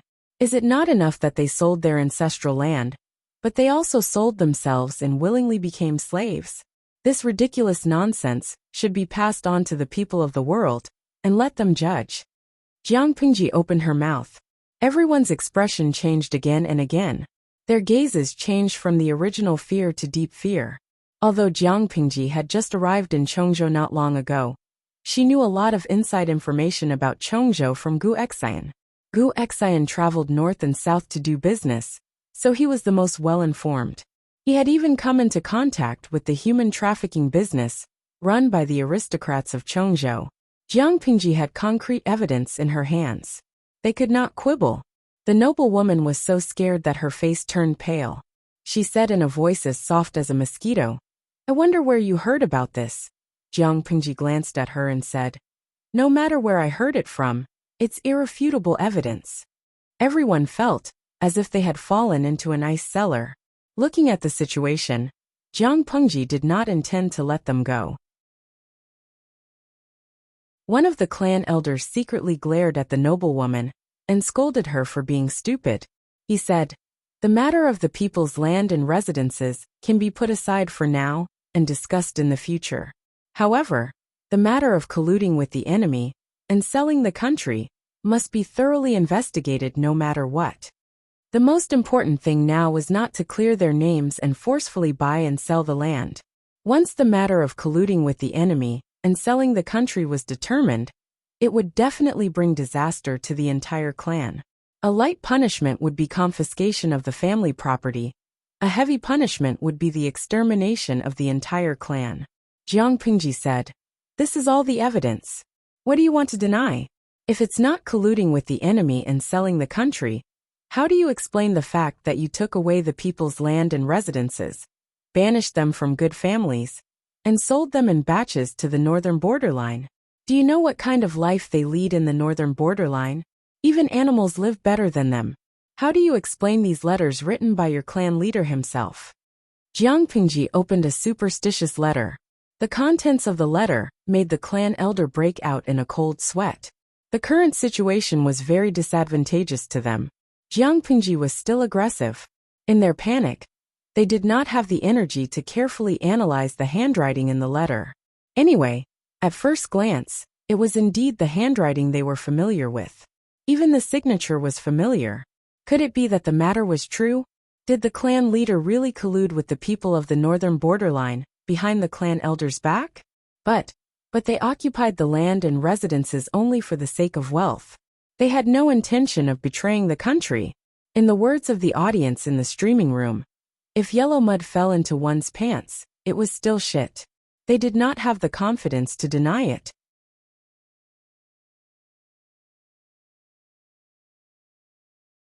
Chapter 894. Keep an eye on all of them. I'll investigate further. Jiang Pingji said to Fu Wang. Before that, don't allow any of them to enter or leave the house or receive guests. Don't allow any servants to leave the city gate.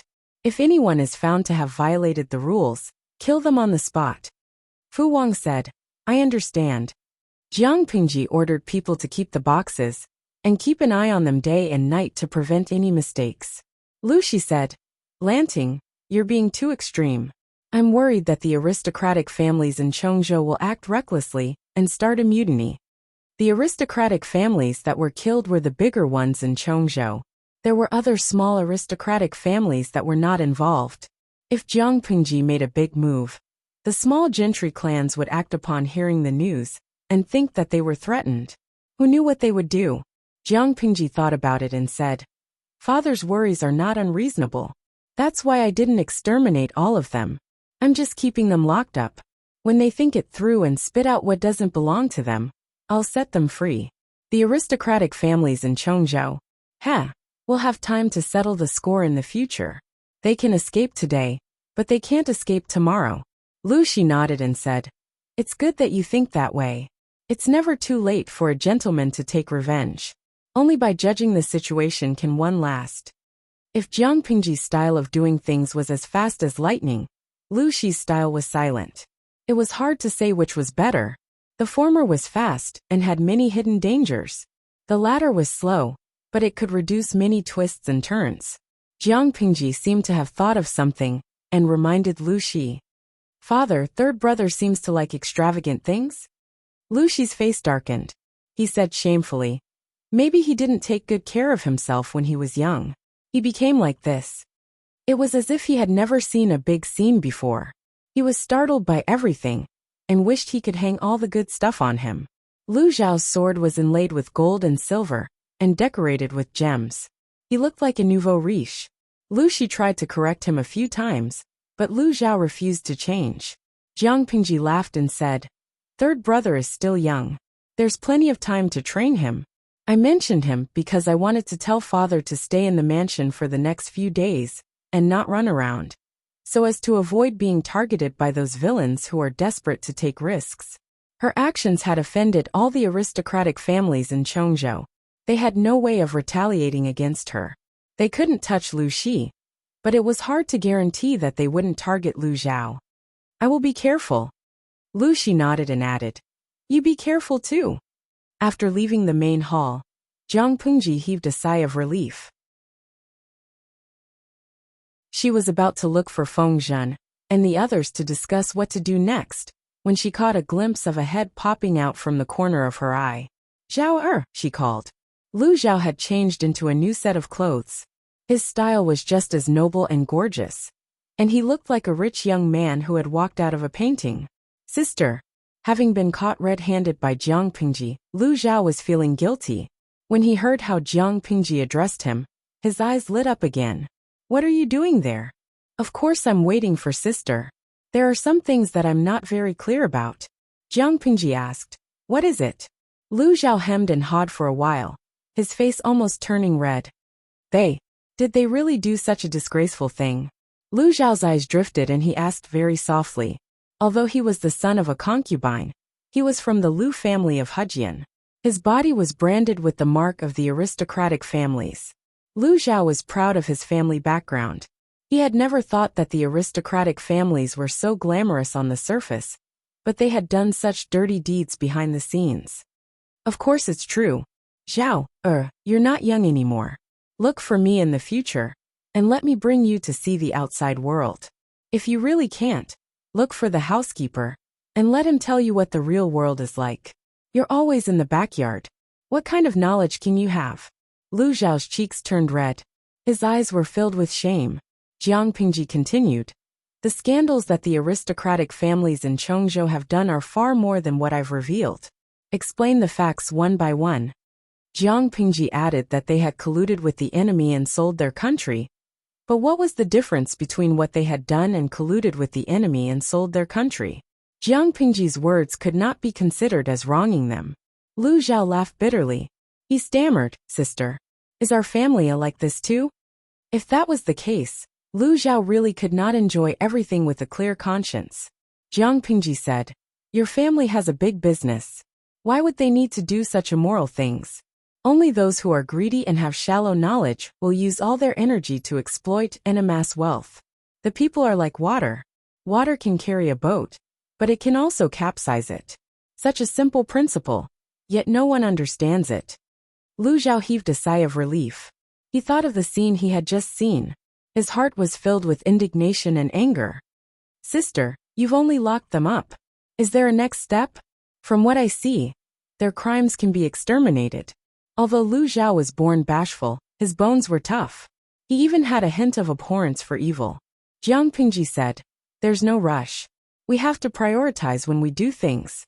If we want to settle accounts with them, we can do so at any time. Lu Zhao heard another meaning. Sister, was she planning to deal with them gently? She smiled and said, The most important thing now is to take back the land in their hands, resettle the people of Chongzhou, and let them live in peace. One person's energy is limited. I can only take care of the people first. When the situation is completely stabilized, I will have the energy to deal with these vermin. If we only care about competing with them, the longer it drags on, the more the people will suffer. For Jiang Pingji, she could deal with the aristocratic families of Chongzhou at any time, but she could not let the suffering people continue to suffer. Lu Zhao was silent for a while. He did not expect Jiang Pingji to give such a reason. 2 flowers bloomed, one on each side. What happened in the prefecture government quickly spread throughout Chongzhou. Just as Lu Shi predicted, the small gentry families were trembling with fear and unease. However, Jiang Pingji caused such a huge commotion. In the end, she only locked them up and did not take any further actions. This action made people scratching their heads in confusion. At this critical juncture where everyone was in danger, the Cui family welcomed a special guest. I am a servant of the Lu Prefecture magistrate. I have been ordered to send the young Langjun back to his ancestral home. Fengzhen was dressed in a neat and tidy scholarly robe. He wore a headpiece and restrained his frivolous expression. When he was serious, he looked rather noble. When the leader of the Cui family heard Fengzhen's invitation, he hurriedly went out to welcome him. Jiang Pingji had told him early on that his wife had given birth to a son for him during the earthquake. The son did not die, and was brought to Wanzhou's Xiangyang district by 2 loyal servants to be raised for 2 years. Ever since he received the news, he had been looking forward to it day and night. He was already burning with anxiety. He and Fengzhen greeted each other, and looked anxiously at the horse carriage behind Fengzhen. The curtain of the carriage was lifted, revealing a small head.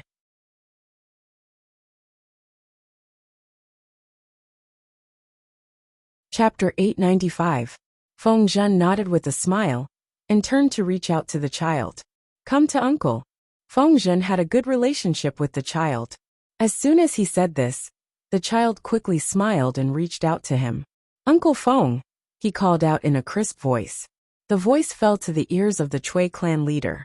It was like the sound of nature, but he could only watch as his son threw himself into Fengzhen's arms. I apologize to master for not being able to protect madam. Before the Cui clan leader could restrain his sour heart, 2 kind-looking servants came down from the carriage behind and knelt in front of him. He knew these 2. One was the housekeeper of the wife's dowry. The other was a servant girl, who was later chosen to be the child's wet nurse. How can mortals predict natural and man-made disasters? It was not easy to survive the earthquake in Shangjing. Sanyang is ultimately not blessed. Looking at the 2's plain clothes and slightly weathered faces, then thinking of the child's tender face and fine cotton clothes, The Chui clan leader couldn't help but feel warm in his heart. He said, "Thanks to the two of you protecting your master loyally, there is a day I can reunite with my own son." Feng Zhen saw the Chui clan leader personally help the two loyal servants up, and had a better impression of him. Thinking of this, he teased the child in his arms and said, "That's your daddy." The child's eyeballs spun around, and then he chuckled as he called out, "Daddy," causing the Chui clan's patriarch's heart to soften. It wasn't that the Chui clan didn't suspect the child's bloodline, but when the older generation saw the child's face, their doubts disappeared. It turned out that this child was extremely well-born, and actually looked 60% like his father when he was young. The Chui clan leader's mother looked at him, and couldn't help calling him her darling. The child and the two loyal servants were led to the backyard. Feng Zhen then stopped smiling, and looked at the Chui clan leader meaningfully. Seeing this, the Chui clan leader quietly invited Feng Zhen to the main hall. "Manager Feng, please." The Chui clan had lived in Chongzhou for a long time, and relied on doing business between the northern borderline and Dongqing to prosper. They earned money from both sides, and still managed to survive until now. It seemed that this young Chui clan leader was really the reincarnation of a vixen. Not only was he perceptive, he was also smart. Feng Zhen thought that he would have to drop a few hints before the other party would understand. From the looks of it now, he didn't need to spend much effort at all. Feng Zhen gracefully took his seat. "Has Master Chui heard of the major events that have happened in the past few days?" Since the head of the Chui clan was so agreeable, Feng Zhen did not beat around the bush. Chui family head dismissed his attendance and muttered, "I've heard a little about it." How could he have only heard of it? His ears were about to go deaf from the bombardment. After spending so much time with his lord, Feng Zhen started to like to play straight. "Since you've heard of it, what do you think about it, family head Chui?" Family head Chui hesitated for a moment. After a while he said, "I do have some humble opinions, but I'm afraid that saying it will offend the prefecture overseer. Now that there's no one here in private, you can say whatever you want to say. My master has always been generous and benevolent, and is open to good advice." Master Chui sighed. More than a decade ago, the northern borderline foreign tribes took advantage of the political turmoil in Dongqing to launch a surprise attack on Chongzhou Shangyu County. They captured and killed countless people. Although Master Yuanjing took back 3 cities, there are still 3 cities in the hands of the northern borderline that have yet to be returned.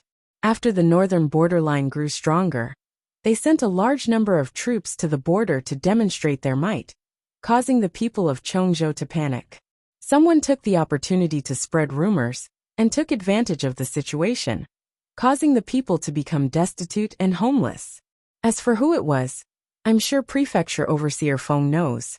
Developing to the situation today was not the work of a day and a night. Although the situation has improved after Prefecture Overseer Lu took office, it is still not a permanent solution. Feng Zhen listened seriously, not showing any displeasure or anger on his face. This gave family head Chui some courage.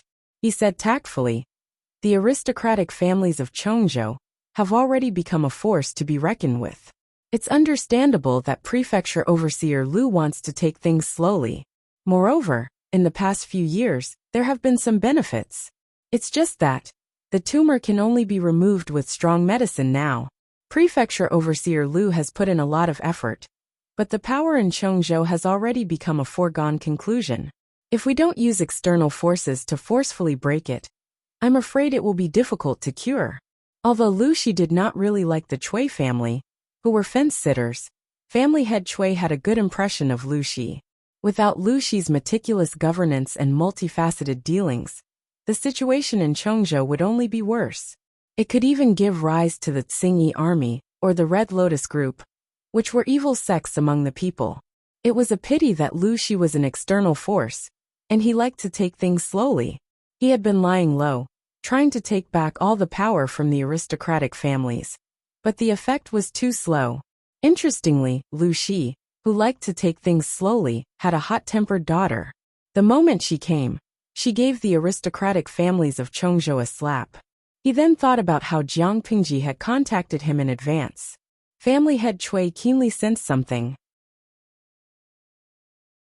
He felt that if he grasped this opportunity, he might be able to push his family up a notch. With such a thought, he was so excited to see Fengzhen.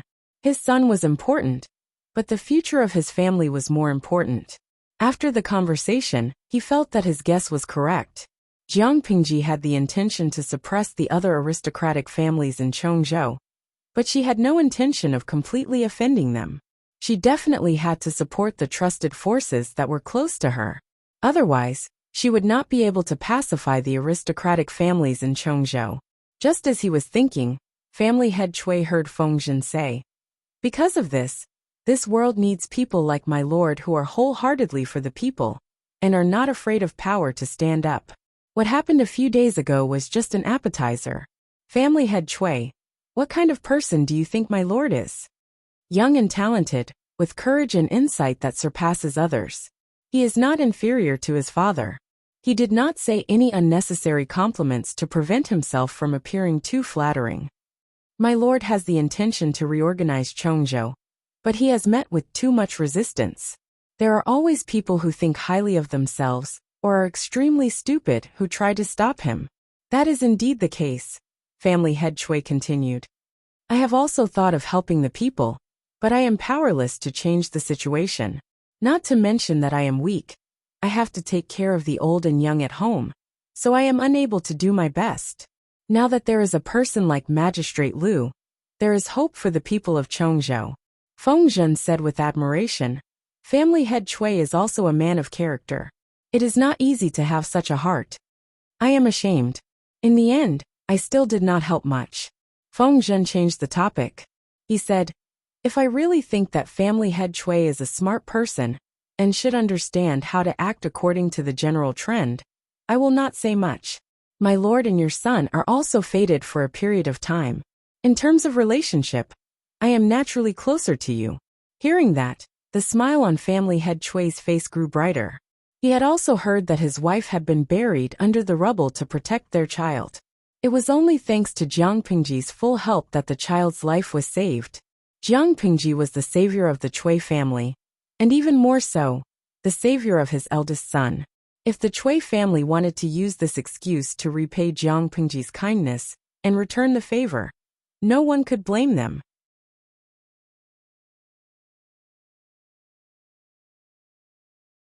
Chapter 896. Master Cui was so understanding that Fengzhen completed Jiang Pingji's task without much effort. He reported back to Jiang Pingji and told her the details of his meeting and conversation with the Cui family's master. Jiang Pingji thought about it and asked Fengzhen, "Do you think this person is trustworthy?" She had the intention to support the aristocratic families in her camp, but that was just a piece of candy. If the Cuis knew when to stop, she did not mind letting the Cuis reap the benefits and become a rising power in Chongzhou. If they were greedy and wanted to take both sides, she would not tolerate the Cuis. My lord, do you really think this person is trustworthy? Fengzhen thought about it and said seriously, the Cuis started out as merchants. Because of their roots, they are not well received in Chongzhou. They are even lower than others in all aspects. My lord, you forcefully suppressed the aristocratic families in Chongzhou. For the Cuis, if the orthodox aristocratic families are suppressed, they will have a good opportunity to stand out. If my lord can support them, the Cuis will soar to the sky. Only when the aristocratic families in Chongzhou were suppressed could the second-class aristocratic families, or commoner families, have a chance to rise up. Under such circumstances, the Cuis could not continue to treat them like merchants. After all, they had seen Jiang Pingji's decisiveness and ruthlessness. Was it so easy to have a foot in two boats? If they were not careful, the boat would be destroyed and the people would die. The Cuis were rooted in Chongzhou. They did not dare to take the risk. Jiang Pingji tapped her fingers on the table. After thinking for a while, she finally agreed. You said that Cui Zhonghuan wanted me to give his little bean a name? Cui Zhonghuan was referring to Master Cui. His surname was Cui, and his first name was Yu. His courtesy name was Zhonghuan. Regardless of whether it was Yu or Huan, they both had the meaning of light. It was a good meaning. Fengzhen smiled. Yes, but in my opinion, my lord should give him a nickname or a courtesy name that will be useful in the future. As for a proper name, it was better for Master Cui to come up with it himself. Feng Zhen had yet to experience Jiang Pingji's naming skills. He felt that his lord was well-read, and had no problem with her literary talent. Reality proved that. Give me a courtesy name or a nickname. It's better to give me a courtesy name. It makes me sound more solemn. How about Bai? Feng Zhen's mouth twitched.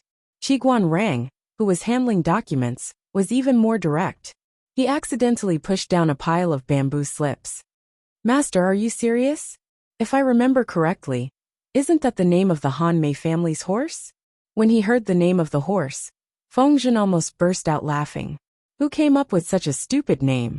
Jiang Pingji smiled, her eyes shining with a teasing light.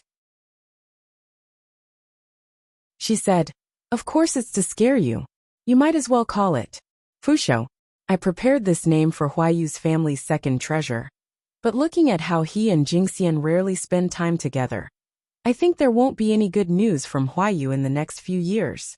I'll give him another name in the future." With such a simple-minded name like Bai Bai, Feng Zhen didn't mind whether Fushou sounded good or not. After all, it had a good meaning. Perhaps this is the so-called vulgar is elegant. The name Fushou can also be used. To this day, Feng Zhen still did not understand a principle.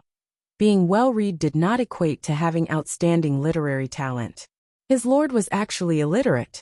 Compared to Feng Zhen, who was kept in the dark, Qiguan Rang knew the truth. He said, "It makes me feel that this longevity and Huayu's daughter, Changsheng, have a similar meaning." Both had a good meaning, but in reality, it was unbearably vulgar. Feng Zhen was puzzled. He signaled Qiguan Rang with his eyes, asking him to explain. Qiguan Rang said, "Simply put, if you don't want your child to bear an indescribable name, don't look for the Lord." Although it was an honor to be given a name by the Lord, it could not be done to the child, right? For example, Qiguan Rang did not look for Jiang Pingji when he wanted to name his daughter. Instead, he privately flipped through many ancient books. Who knew if the Lord would come up with names like Shuangxi, Ruan, or Shunfeng? He only had one precious daughter. Qiguan Rang could not bear to harm his daughter. Feng Zhen's expression, it was really hard to explain. The next day, the head of the Cui family, Cui Yu, personally visited. Not only did he bring his eldest son, but he also brought a big gift for Jiang Pingji. The Cui family's Pledge of Allegiance. Looking at the Pledge of Allegiance, Jiang Pingji had a better understanding of the current head of the Cui family, Cui Yu. He was a politician who had been delayed by business. Not only did he have a keen sense of smell and far-sighted vision, but he also had unimaginable courage and decisiveness. It was a pity that this kind of opportunistic businessman could only share blessings, not trials and tribulations, let alone a heart-to-heart. Once Jiang Pingji lost power, or was unable to bring more benefits to the Cui family, the Cui family would most likely look for a more suitable partner. After jumping ship, they would kick her out. The reason the Cui family was willing to accept the olive branch from Jiang Pingji was mostly because she had slaughtered a group of Chongzhou aristocrats. If she had not done that, the Cui family would still thank her for saving their lives, but they would never bet on her. Head of the Cui family, what do you mean by this? Jiang Pingji pretended to be puzzled. She looked at the land deeds and slave sale contracts that Cui Yu had presented. Her lips curled into a mysterious smile. Cui Yu said, "Now that the world is in chaos, the people have no way to make a living. At the critical moment of the country's crisis, those greedy vermin unexpectedly took the opportunity to exploit the people. They are the vermin of the country. I am alone and can't stop them. I can only do what I can to comfort them. I heard that the officials' benevolent and righteous move is to station fields at the border and train the army to defend against the northern borderline. It is really a blessing for the people of Chongzhou. I do not have a lot of assets, but I started my business with the people. How can I forget my roots? I only hope that the official will save the people from the disaster." The smile on Jiang Pingji's face grew wider. Everyone liked to hear compliments, and she was no exception. She had to admit that Cui Yu's business boasting was very pleasant to her ears. Jiang Pingji then picked up the account book and carefully looked at the things listed on it. The Cui family left behind the clan's sacrificial field and even rented a portion of the fertile land that they bought at a fair price to her for free. Of course, the proportion of these fields was not large. The largest proportion was the fertile land that they bought from the people. However, compared to the previous aristocrats, the Cui family still had some conscience. Although they lowered the price, they only lowered it by 30%. It was better than those ruthless people who lowered the price by 30 or 40 times. Now, in order to gain Jiang Pingji's trust and be put in an important position, the Cui family gifted this portion of the land to Jiang Pingji. Apart from the fertile land, there was also a lot of uncultivated land. Most of these places did not have anything good, but they were vast and suitable as bases for the troops. Apart from that, there were many contracts that sold themselves. She roughly looked at them and realized that these contracts were all for the people of Chongzhou. Jiang Pingji raised her eyelids and looked at Chuiyu. She questioned him silently with an imposing manner. Chuiyu was stunned for a moment and immediately said, "Official, these contracts are for the people of Chongzhou, who were sold to the northern borderline. The Cui family's words are light, and do not dare to provoke them. They can only secretly use their connections to secretly buy back a batch, and send them to other places to be settled." After he said that, a smile appeared on Jiang Pingji's face again.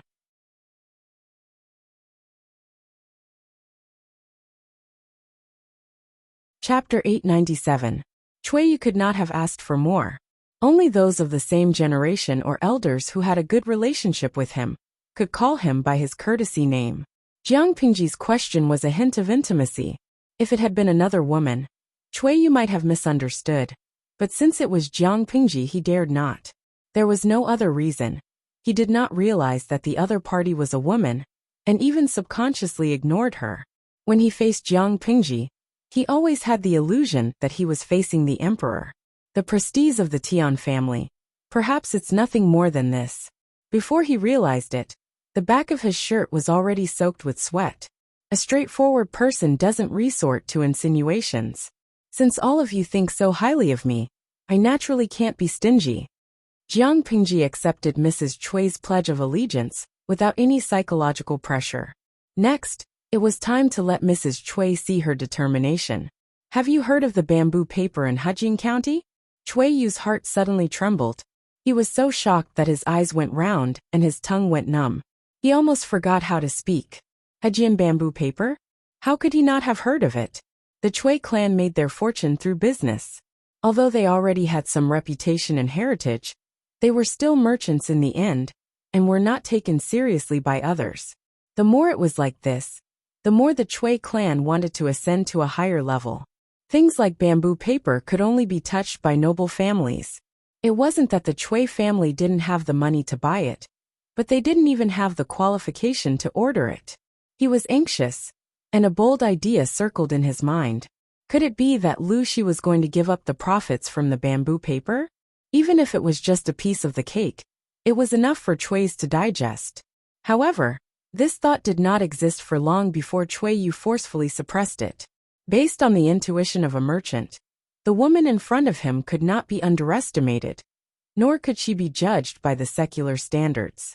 For some people, the more you wanted something from them, the more they wouldn't give it to you. On the contrary, there might be a windfall. Chuiyu said, "The Hejing bamboo paper is a treasure sought after by all the famous people in the world. I have naturally heard of it." Jiang Pingji said, "My mother has been intelligent and quick-witted since she was young. The bamboo paper was created based on Kaiho's paper. Unfortunately, due to the limitations of the materials, they were unable to mass-produce them. His mother often said that bamboo paper wasn't something that only one family had. It's just that she's afraid that someone will use it to create trouble, so she's been hiding the craftsmanship of bamboo paper. It's not that she's selfish and doesn't want to teach it to others." Chuiyu had no way of verifying whether Gu Min had said those things, so he just let Gu Min say whatever she wanted. Chuiyu's heart skipped a beat, almost skipping a beat. He nervously swallowed his saliva. It was clear that he was already cheering in his heart, but on the surface, he had to maintain his composure. The implication of Jiang Pingji's words was very clear. She was satisfied with Chui's performance this time, So she allowed Chui to have a share of the big cake of bamboo paper. Jiang Pingji continued, "This is my mother's unfulfilled wish. As her daughter, I naturally have to inherit it." However, just like what his mother had been worried about, the biggest problem in mass production of bamboo paper was the raw materials. If we don't have enough raw materials, mass production will be useless. Hearing this, Chui Yu's heart sank to the bottom again. Great joy was followed by great sorrow. It was too exciting. Without waiting for Chui Yu to speak, Jiang Pingji sighed. "In order to fulfill my mother's dying wish, I personally went to investigate and experiment. I really found something that could perfectly replace the bamboo paper." He had started experimenting a few years ago, and the paper-making technology had already matured. As long as there are no problems with the raw materials, mass production will no longer be difficult.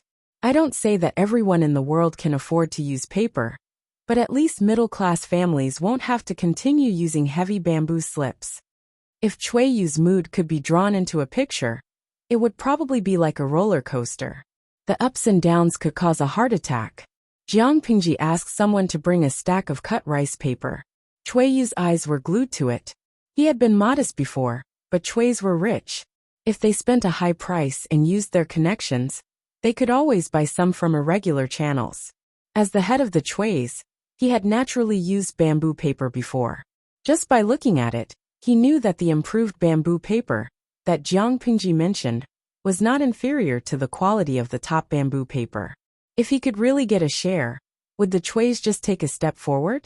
It was obviously a big step that would burst his crotch. Maybe Zhonghuan doesn't know, but I want to rebuild the Jinling Pavilion. Although I dare not compare with the Jinling Pavilion of the previous dynasty, it's not much worse. I plan to use this paper to bind all the books in the Jinling Pavilion. At that time, I will need a huge amount of paper. I dare not easily entrust this matter to someone who is not my confidant. Jiang Pingji said, "I wonder if Zhonghuan is willing to lend me a hand?" She said so much, but the last sentence was far more attractive to Chui Yu. He could not wait to nod his head and immediately answer loudly, "Yes, yes, yes." 1,000 times, 100 times he was willing. However, he had to be reserved.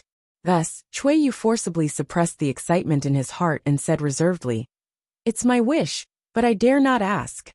Jiang Pingji's face was full of smiles. The livestream audience was stunned. Wudong King. What's this? Please translate. Luo Qing Yimo. It's just that I dare not ask for it. This is my wish. Shunfeng Express. I only care about one thing. The streamer won't hand over the papermaking technique so easily, will she? Jiang Pingji accidentally saw the bullet screen and could not help but laugh in her heart. Why would she do such a stupid thing? She clearly knew that Chui was a businessman. Why would she reveal her trump card at such a time? She agreed to let Chuis participate in the papermaking process, but she did not say that she would hand over the core technique. She would only use their manpower. When the rice paper was mass-produced, and the paper's price came down from the altar, she would not mind handing over the technique to Chuis. Now, the rice paper was the carrot that she had hooked. It was specially used to lure Chuis, the greedy donkey, so that it would stare at the carrot to quench its thirst. Even so, Jiang Pingji's conditions were far beyond Chui's expectations. They were deeply grateful. Sometimes, when you give too much, people may not remember your good deeds. Only when you give them little by little, will they know how precious the things they have in their hands are. Half a month passed like that. The city was still under martial law. The heavily guarded soldiers did not retreat. The few families that were under house arrest could not even hold a funeral. Many of the young gentry felt their buttocks burning. They could not sit still anymore. At this moment, two pieces of news bombarded the circle of friends of the gentry in Chongzhou. To be precise, the second piece of news was too important. In comparison, the first piece of news was insignificant. The first piece of news was that the Chuis of Chongzhou, whom they had previously looked down on, had boarded Lu Shi's ship. They had completely chosen to stand on her side. They did not care whether the Chuis stood on their side or not. In many people's eyes, they were just toads that were vainly trying to become one of the top aristocratic families in Chongzhou. The second piece of news was that the Chuis, who had chosen to stand on their side, handed over a proof of allegiance and obtained the right to sell the bamboo paper and rice paper from Wuxia. What was even more shocking was that after 5 years of cooperation between the two parties, the Chuis could still obtain the production technique of the two types of paper from Jiangpingji. Knowing the contents of the proof of allegiance that the Chuis handed over, the gentry clans beat their chests and stamped their feet.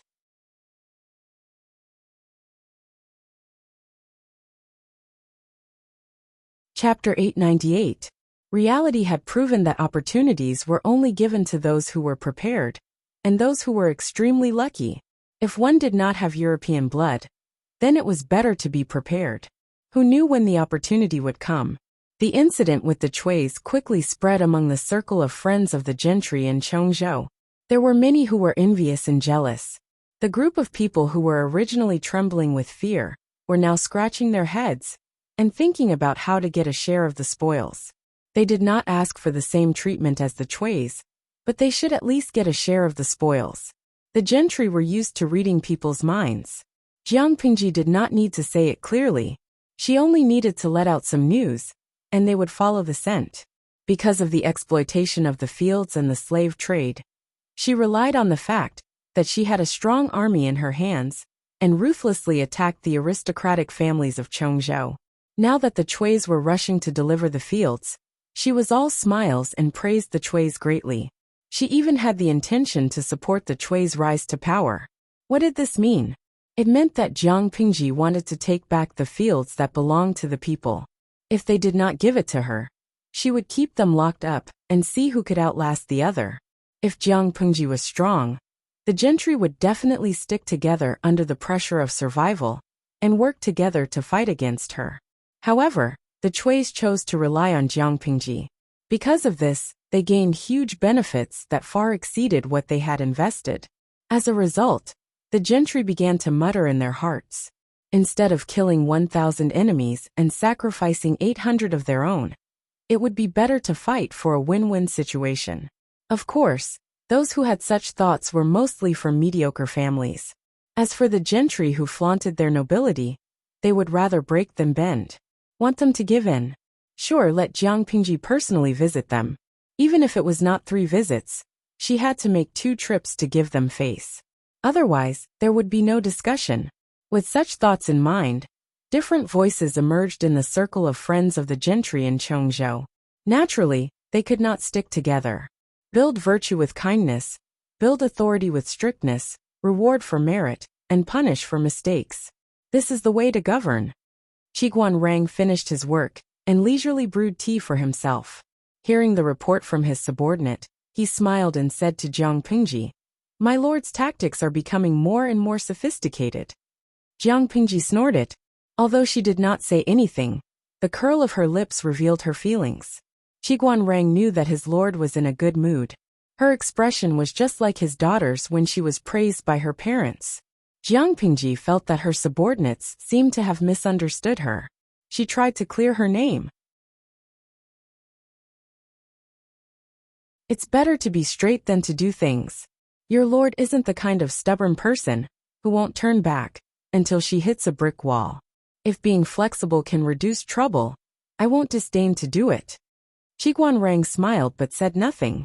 He had known Jiangpingji for more than 6 years. It could even be said that he had watched her grow up. How could he not know the changes in her? Jiangpingji was not anxious at all. She sat on the fishing platform calmly and smiled as she watched the group of fishes fighting for their own interests. The aristocratic families that she had placed under house arrest earlier were also dumbfounded. In their script, Jiangpingji should be boycotted by the aristocratic families of Chongzhou. They should exert pressure on her and force her to submit. When Jiangpingji could not take it anymore, she would release them from house arrest. They could then take the opportunity to guide public opinion and clear their names once and for all. Who could tell them what was going on? Why was reality so different from the script they had read? A loud bang broke the sorrowful atmosphere. The people who were sobbing softly were so frightened that they did not dare to make a sound. The gloomy and heavy morning hall was hung with white banners and white silk. A coffin made of gold-threaded namu was placed in the middle. Because the entire clan was placed under house arrest on the clan land, not only could they not hold a grand funeral, they could not even bury the coffin. After some inquiries, they found out that the aristocratic families of Cheongjo were wavering in their stance. The hot-tempered clan elder exploded on the spot and threw his cup in anger. "Son of the Liu family, you've gone too far." The white-haired clan elder was so angry that he was about to have a heart attack. The muscles on his face twitched strangely. "Clan elder, what should we do now? Liu Shi obviously doesn't want to let us off easily.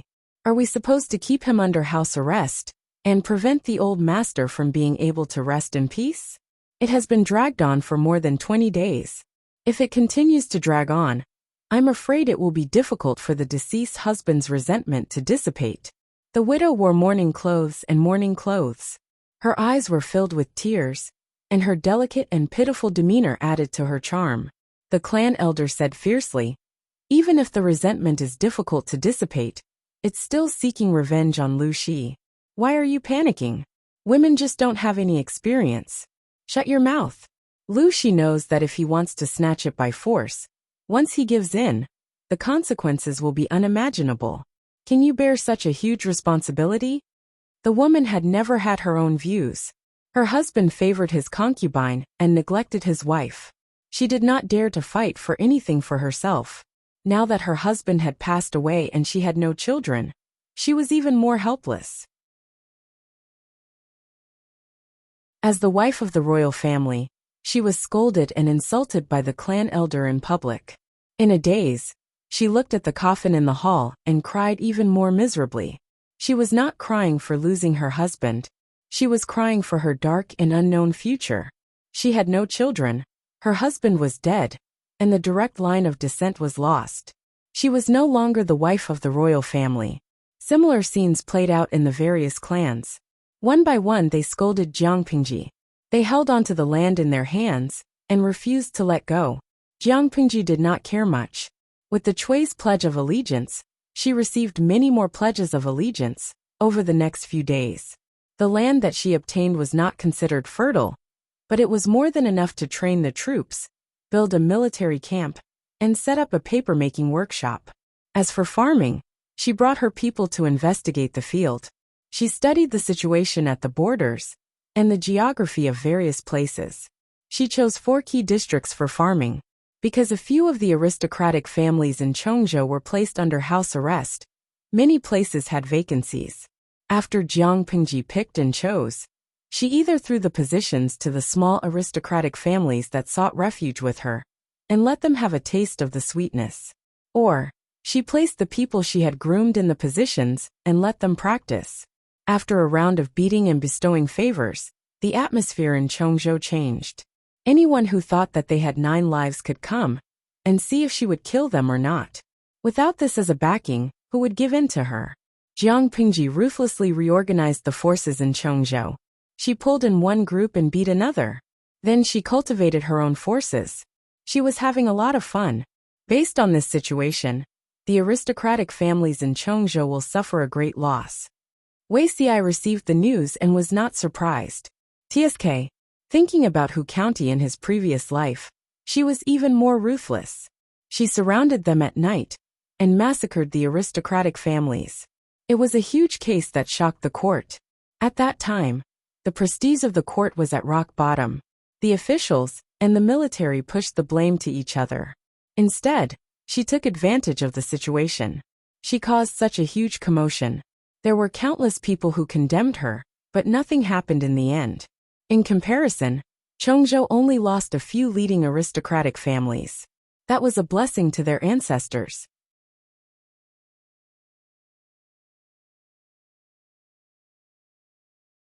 Chapter 899. Wuxia could not help but laugh. How could it not be refreshing to cut through the Gordian knot? This was his lord's usual style. He accidentally learned of the courtesy name Jiang Pingji had given to Cui Yu's eldest son. He was silent for a while. Fusho. This is a good name with a profound meaning. Wuxia only said this, and his emotions were in turmoil for a long time. However, the knot in his heart had been mostly resolved.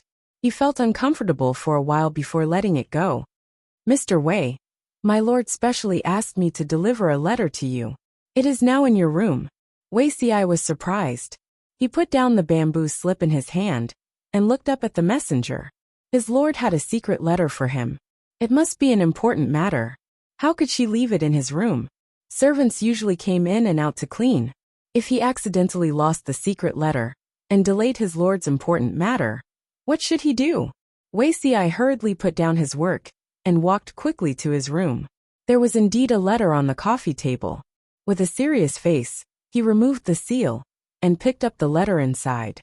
He opened it and read it. Wei Xi froze on the spot, as if his acupuncture points had been hit. Even his expression became unnatural. His ears were bloodshot. There were no important secrets written in it. But for Wei Xi, it was far more important than secrets. There were only 5 words written on the huge letter. The handwriting was strange. Each word looked round, but Wei Xi was very familiar with it. Whenever that person was in a very good mood, she liked to use this special style of writing. Zixiao, I miss you. Miss Wei Xi recovered from the shock and hurriedly got up from the table. He almost pressed down on his sleeves and staggered. He looked around guiltily. After making sure that there was no one, he folded the letter and stuffed it into the envelope. He secretly hid it in a brocade box. There was nothing special in the box. It was all Wei Xi's personal belongings that he brought with him wherever he went. For example, an old embroidered sachet, a painting he drew when he had nothing better to do, a brightly preserved rabbit fur cloak. Now there was another letter. He had originally wanted to place the letter on the top of the box, but when he thought of his bad friend by his side, he was afraid that there would be another scene of Feng Jin sleeping with him. So he stuffed the letter into the inner layer of his foldable cloak. It was like he was destroying a corpse, and then returning everything to its original position. Because of this letter, Wei Xi's state of mind was in a mess. He could not even sleep peacefully. That night, he had a very strange dream. When he woke up, he could still see the other person's lips moving in front of him. You can name the characters in the future. This was no longer a question of a name. It was a question of whether or not it was horrifying. Wei Siji asked himself, dreams are born from the heart. Could it be that I also have such rebellious thoughts subconsciously? He never had an answer to this question. My lord is in a good mood today. Could it be that those stubborn people are finally willing to give in? Feng Jin lifted his sleeves to hide his yawn. His eyes were almost squinted into slits, and the word sleepy was written all over his face. Jiang Pingji smiled. I had a good dream yesterday, so it was just a beautiful dream, causing him to be happy for nothing. Feng Jin pretended to pound his shoulders exaggeratedly and complained. If they still refuse to admit defeat, even if it's icy weather, the corpses that have been left there for more than a month will probably decompose by now. Why bother? They've already lost the best opportunity to resist, and now they're just struggling on the verge of death. A centipede dies, but it doesn't fall down. We can't let our guard down. We still have to be on guard. Jiang Pingji knew what the aristocrats were capable of. As long as she didn't completely beat them into submission or cripple them, as long as they bore a grudge, they would one day secretly bite back at her. If they knew what was good for them, Jiang Pingji could still let them struggle at death's door for a while. If they didn't, she could only use extreme measures to get rid of them all. She wanted to stabilize her power in the north, and someone had to be sacrificed. I know the severity of the matter. My lord, you can rest assured. This winter was destined to be turbulent for Dongqing. Jiang Pingji ruled Chongzhou and Hu County, and Lu Shi retreated behind the scenes. The heroes of the world responded in silence. They could see clearly that Jiang Pingji was now fully deserving of her position as the overlord of the north. If she could gain a firm foothold before the next spring and absorb as much of the connections and power that Lu Shi had left behind, no one in Dongqing would be able to compete with her. The fake Emperor Prince Changshu couldn't. The Su family from Zhe County couldn't. The Ming family from Sangzhou couldn't. And the imperial court that was struggling at death's door in Qinzhou couldn't either. Just the thought of her current territory made Dongqing's feudal lords breathless. She issued a recruitment order, built the Golden Scale Pavilion, gave books to the world's famous scholars, and was willing to write books for the world's scholars. No matter which one of these four matters were thrown out, it would cause all the forces to be in an uproar.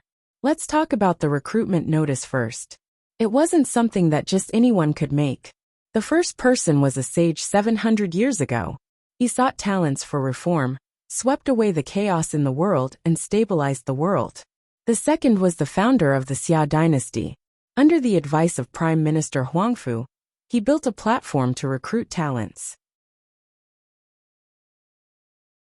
This was also one of the reasons why he could stand out in the chaos of the 16 kingdoms and unify China. If not for the recruitment order, the chaos of the 16 kingdoms could have continued for more than 100 years. Now, it was the turn of the daughter of the Lu family to follow the example of the sage. It was terrifying to think about it. Moreover, the construction of the Golden Scale Pavilion allowed the commoners to borrow books for free. This touched the nerves of many aristocrats and caused them to condemn them. However, even if they thought that the commoners were not qualified to read the books of the sages, they could not say it out loud. Therefore, they used the former Prime Minister Huangfu Xiu as a breakthrough point. He had been dead for hundreds of years. Because of Jiang Pingji, he was dragged out, verbally whipped, and killed by many aristocrats. Everyone said that Prime Minister Huangfu was a star of calamity. The chaos of the 16 kingdoms for more than 200 years was also caused by him. They cursed him for threatening the young lord, mobilizing troops without authorization, and even said that he established his own government and had the intention to rebel. If Xia Gaozong had not endured hardship and endured humiliation, how could he have killed the traitor? Looking through the history books, traitors ended up being dismembered and cooked. Lu Shi, who dared to imitate him in building the Golden Scale Pavilion, naturally would not have a good ending. After a round of scolding, those who did not know would think that Jiang Pingji dug up their ancestral graves. In conclusion, Jiang Pingji definitely had the intention to rebel. If she did not get rid of it now, she would definitely harm the people in the future. It would be too late by then. It was an impassioned declaration. It was a pity that there was only one group of people scolding. How could the people of the world not know why they were so enthusiastic in their scolding? As for gifting books to the world's famous scholars, and being willing to write books for the people of the world, in the eyes of others, these two were no different from hype. Only a fool would believe it. Not long after, many people were slapped in the face. The world's famous teacher, Yuan Jing, personally went to Wanzhou. He and Cheng Cheng discussed the beginner's teaching materials. The leader of the Feng family in Shangyang, Feng Ren, gave tens of thousands of books to the unbuilt Golden Scale Pavilion. He also joined the development team of beginners teaching materials. Of these two people, one was the model of a famous scholar, and the other was the model of the aristocrats. They were both big shots. In ancient times, when information was backward, the effect of celebrities was unusually powerful. With Feng Ren and Yuan Jing, two living advertisements, would their diehard fans not buy it?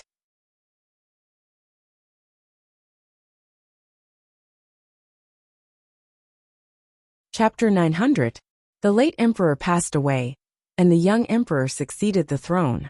Dongqing valued filial piety. Naturally, they would not change the year right after they succeeded the throne. Therefore, the matter of changing the year name had been delayed from the beginning of the year to the first day of the new year. Therefore, the new year was also known as the first year of Qingzong. If it was a peaceful era, such a big event like changing the year would be a cause for celebration. However, it was different now. Dongqing was divided, the feudal lords were divided, and the reputation of the court was at rock bottom. To put it bluntly, the young emperor's edict could only be effective in the vicinity of Qinzhou. It was just a roll of yellow cloth anywhere else.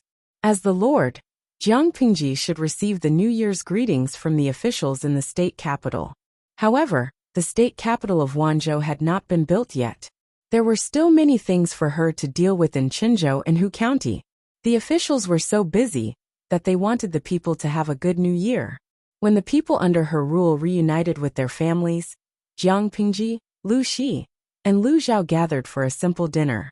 Happy New Year! Jiang Pingji changed into a new set of clothes and accepted the New Year's gift from Lu Shi with a smile. Father, Happy New Year. Lu Zhao was still dressed like a rich young master. He was more particular about his clothes and accessories. Not to mention the material of his clothes. Just the flower and bird fan in his hand was made of silk, and the frame of the fan was made of sandalwood. It was exquisite like a work of art. Sister, Happy New Year. Lu Zhao said his New Year's greetings and looked at Jiang Pingji eagerly. He liked elegant and rich things.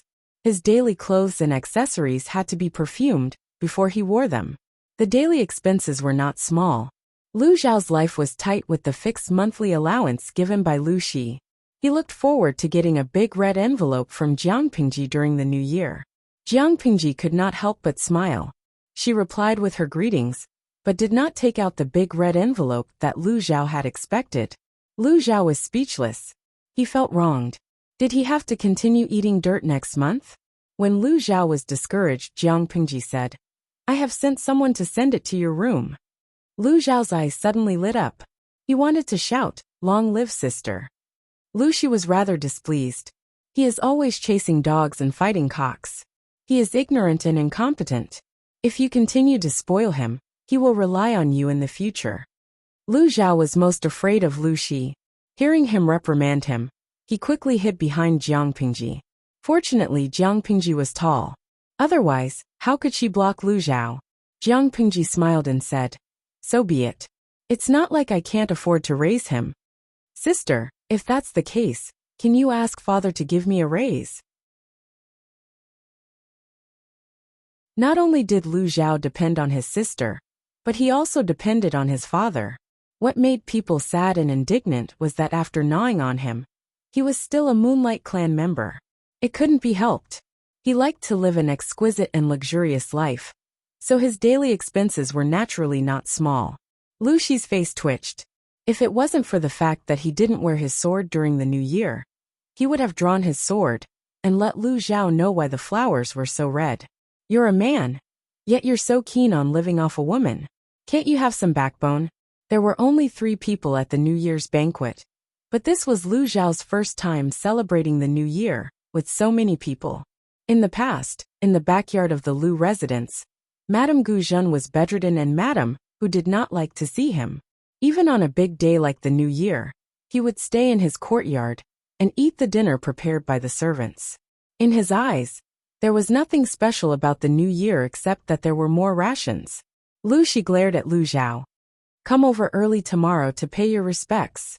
Lu Zhao's expression instantly collapsed. Ever since Lu Shi retreated behind the scenes and handed over all the government affairs to Jiang Pingji, his life had been completely idle. At first he was not used to it, but after a long time, he felt happy. Every day he would fish, walk the dog, play with the birds, visit friends, read and paint. He was happy, but Lu Zhao was completely gloomy. Once the old man was idle, he always liked to find things for himself to do. Lu Zhao's life became more and more difficult. Every day he was asked to do his homework. Due to his authority, he obeyed for a while. After a long time, he could not stand it anymore. He simply ran to Jiang Pingji's place to seek refuge. His biological sister was indeed his biological sister. Not only did she not protect him, but she also tied him up and sent him back to Lu Shi to receive education and love. Hearing Lu Shi ask him to pay his respects early tomorrow, Lu Zhao's scalp went numb. Sister, save me. Lu Zhao lowered his voice and shook Jiang Pingji's sleeves. His eyes sent out a signal for help. Amidst the howls of the audience in the streaming room. So cute. Let Andy rub you. And streamer, you lack a sister-in-law. Jiang Pingji unceremoniously sold Lu Zhao out. She dodged sideways and heartlessly abandoned Lu Zhao, who had sent out the signal for help, leaving him to Lu Shi to deal with. On the 7th day of the new year, the market reopened. Xiangyang District was Jiang Pingji's original foundation. Under her painstaking management, it had been expanded again and again. Not only had the city walls been expanded, but the surrounding villages had also been included in the outer city and reorganized. Xiangyang District was now one of the most prosperous areas in the north. After the new year, the number of people on the streets increased sharply. Apart from the locals, there were also many figures of outsiders. These outsiders were all Dongqing students who came because of its reputation. Some were from aristocratic families, while others were from poor families. In their usual impression, Xiangyang district should be a remote and backward small town. After experiencing the double suppression of the Tsingyi army and the Red Lotus group, it should be desolate and cold. Beyond their expectations, ever since they entered Wanzhou, the scenery they saw made them suspicious. Suspicious of what? They were suspicious of what year it was now. It was clearly a chaotic time. But in Wanzhou, it was a scene of prosperity. There were wars everywhere in Dongqing, and there were constant conflicts between the feudal vassals. Outside Wanzhou, they could see refugees dressed in rags. Once they crossed the border, they could see well-proportioned fields and straw in the middle of the fields. Occasionally, they could see hardworking commoners and urchins. After entering the city, they couldn't believe their eyes. The streets were neatly planned. The eaves were arranged neatly. The houses on the left and right were exquisite and elegant. The vendors on the street were all in high spirits, their faces glowing. Not only were they in good spirits, but the clothes they wore were also very clean. There were few patches on them. Happy New Year! In the streets and alleys, joyous celebrations could be heard everywhere. Happy New Year! A little girl in a red coat stood by the side of the road. She raised her head and looked at the vendor who was carrying the goods in a daze. The vendor didn't hear her at first, but the little girl shouted again seriously. After a while, she gulped down a mouthful of saliva. The peddler finally noticed the little girl, and when he saw her delicate face, his expression became even gentler. Seeing that the little girl was staring at the honey hawthorn fruits he had made, he smiled and took one for her. Happy New Year! Take it and eat it. Just by looking at the child's attire, he knew that he was from a wealthy family. Thank you. The little girl grinned and took the New Year's gift from the vendor. Before she could put it into her mouth, a weak-looking boy appeared beside her. The boy looked only 6 or 7 years old. He was thin, but his expression was very mature. The corners of his lips were tightly pursed. Uncle, you have to do business too. You can't take advantage of others. He raised one hand and took the little girl's hand. With his other hand, he took out a few coins from the money bag at his waist and gave it to the vendor. After saying that, he led the little girl away. The peddler took the money. Seeing the boy's attire and the book basket on his shoulder, he exclaimed in hindsight.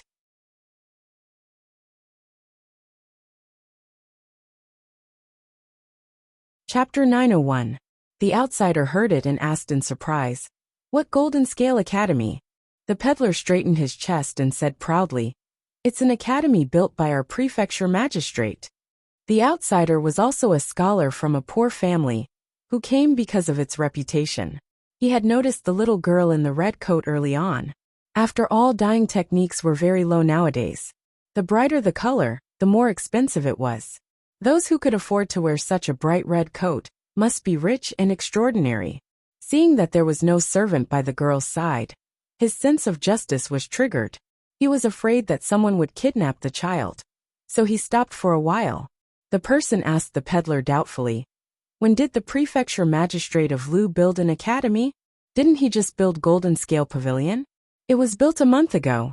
It's a place for children to study." It turned out to be a private school to teach children. Little did they know that it was not an ordinary private school. The reason for the establishment of Golden Scale Academy could be traced back to a few months ago. Yuan Jing, Cheng Cheng, Feng Ren, and 2 other highly respected scholars formed the initial teaching material compilation team. However, the teaching materials they compiled were too obscure for adults, let alone for children to learn. Jiang Pingji directly rejected their first version of the plan. She mentioned it unintentionally, prompting them to have the idea of opening an academy for children. They were knowledgeable, so they naturally felt that the beginner's teaching material was extremely shallow. However, children without any foundation would not understand. If they could not let the children understand, wouldn't their beginner's teaching material be useless? After careful consideration, they wanted to find a group of young children and test the beginner's teaching material on them. To put it bluntly, they would be lab rats. Jiang Pingji was happy to see it happen. She waved her hand and allocated land for them. She connected the original residences and turned them into an academy. She was too lazy to think of the name of the academy, so she directly used the name Golden Scale Pavilion. As for the source of students, Jiang Pingji was not worried. She directly selected children of suitable age from the orphans of the fallen soldiers. There were not only boys but also girls. This decision caused a few scholars to object, but Jiang Pingji shut their mouths with righteousness. She said, "They are all orphans of heroes. What's the difference in their identities? Some of the soldiers died young and had only one daughter. Their fathers fought for me. How can I treat their descendants differently because of their gender? Wouldn't it disappoint people if this got out?" Now that he said it, it seemed to make sense. After several rounds of careful selection, the first batch of students of the Golden Scale Academy had been selected. Their average age ranged from 5 to 7 years old. There were 100 boys and 100 girls. When Feng Zhen heard about this, he hurriedly made a scene with Jiang Pingji and stuffed his son inside. He was far away in Chongzhou and wouldn't be able to return to Wanzhou for the next few years. He couldn't keep letting his son study by himself, could he? If he had companions of the same age to study with him, perhaps it would make him more lively? Moreover, the first batch of lab rats. The first batch of students would definitely be taught by highly respected old scholars, such as Yuan Jing. As it turned out, Feng Zhen was right. The teacher really did have the mirror of the deep abyss. Jiang Pingji took the opportunity to give them some advice. The children should be divided into classes according to their age and learning progress. Previously, they had already mentioned the division of subjects. Now that they were going to be divided into classes and grades, it was not difficult for Yuan Jing and the others to accept it. In fact, dividing the students into classes was more efficient and targeted than letting all the students study together. After all that, Jiang Pingji suggested to make uniform clothing for the children. Master Yuanjing was speechless. Why didn't he realize that this student was so good at making trouble? When he asked for the reason, she answered, "It's neat in uniform. It's comfortable to look at." It was a very good and powerful reason. Master Yuanjing wanted to say something but stopped. In the end, he let Jiang Pingji do it. Anyway, she was the one paying for the expenses. What was he worried about? Jiang Pingji let Su Ku and Feng Jin be in charge of the school uniforms. She found a tailor to measure each student's figure. What's missing? What's missing? Oh right, the school badge. Jiang Pingji was inspired. She designed the boys' and girls' uniforms. She even drew 5 flowers made of scales. Looking at the ready-made clothes made by the embroidery mother, Su Ku almost couldn't control the primitive power in his body. What was the experience of having a squandering lord? One could tell by looking at his current state. His lord wasn't spending money. She was throwing it away. The school uniform and the identity badge were equivalent to 2 months' worth of food for an ordinary family of 4. However, in all fairness, the school uniform that his lord mentioned was quite nice. The school uniform was blue and white. The collar was embroidered with an exquisite and elegant school badge. Every student was also given an identity badge. The basic information of the students was engraved on the front of the badge. On the north side was the school badge designed by Jiang Pingji. The bottom was engraved with cloud patterns. After choosing a good day, 200 students worshipped the portrait of their master and officially enrolled in the school. They learned literature in the morning and martial arts in the afternoon. The contents of the boys' and girls' classes were the same in the morning. It was all in the beginner's textbooks. It was different in the afternoon. The boys learned riding and shooting, while the girls learned the techniques of physical training, grappling, and needlework. The morning arrangements were for them to enter the school at 4:45 in the morning and leave at 4:45 in the afternoon. The afternoon arrangements were for them to enter the school at 4:45 in the morning and leave at 4:45 in the afternoon. If the children lived far away or had difficulties, the academy would also provide dormitories and meals. For this reason, Jiang Pingji specially transferred a good-tempered corporal from the military camp to be a martial arts instructor for the boys. She also asked Jiang Nongqin to transfer a few outstanding and patient female soldiers from the female camp to be the instructors for the girls. The techniques of physical training that the girls learned were the physical training techniques that Jiang Pingji had improved for the female soldiers. The children were still young and very malleable. When this batch of children grew up, and the outside world saw the effects of the teaching, the girls' class in the Golden Scale Academy could truly gain a foothold.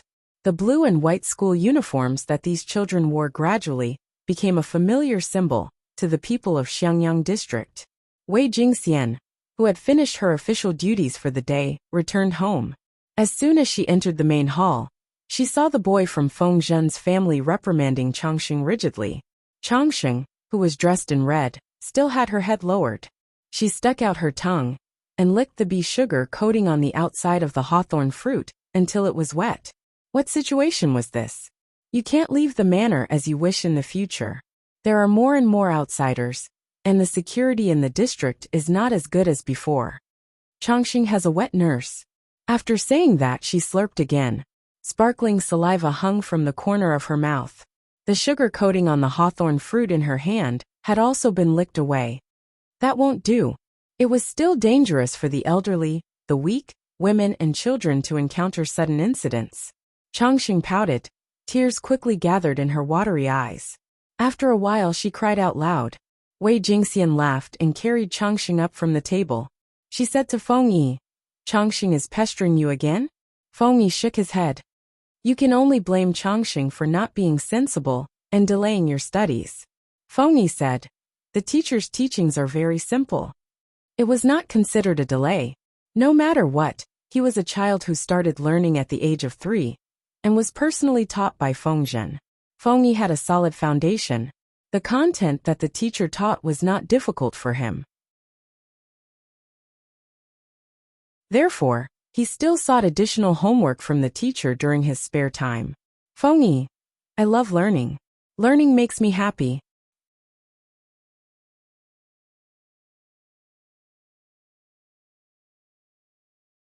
Chapter 902. More and more outsiders poured into Xiangyang district. The already bustling city became livelier. After the new year, the weather became brighter and warmer. At the ends of the streets, one could see travel-worn scholars everywhere. Similar discussions could be heard everywhere in the taverns, tea-houses and eateries. I heard that the Jinlin Pavilion will open tomorrow. That's what the notice outside the district headquarters said. I wonder what the interior of the Jinlin Pavilion looks like. Is it the same inside and out? Or is it just a facade? The magistrate of Liuzhou built Wanzhou so well. She wouldn't simply boast, would she?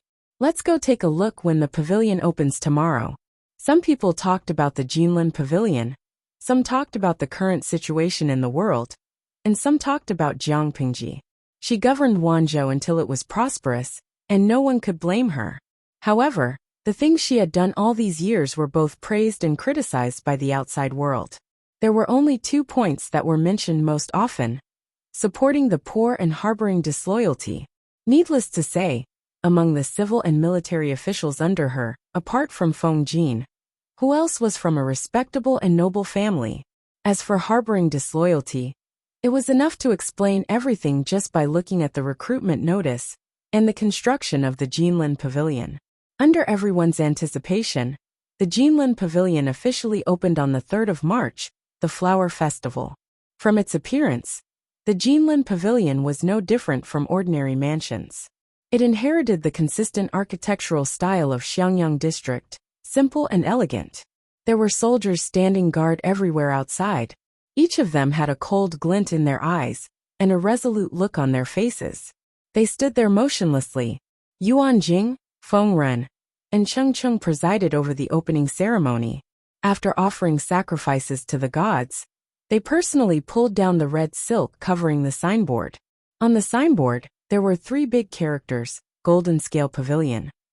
The 3 characters were vigorous and powerful, with a hint of nobility. The scholars waiting outside were blocked by the soldiers with their bodies.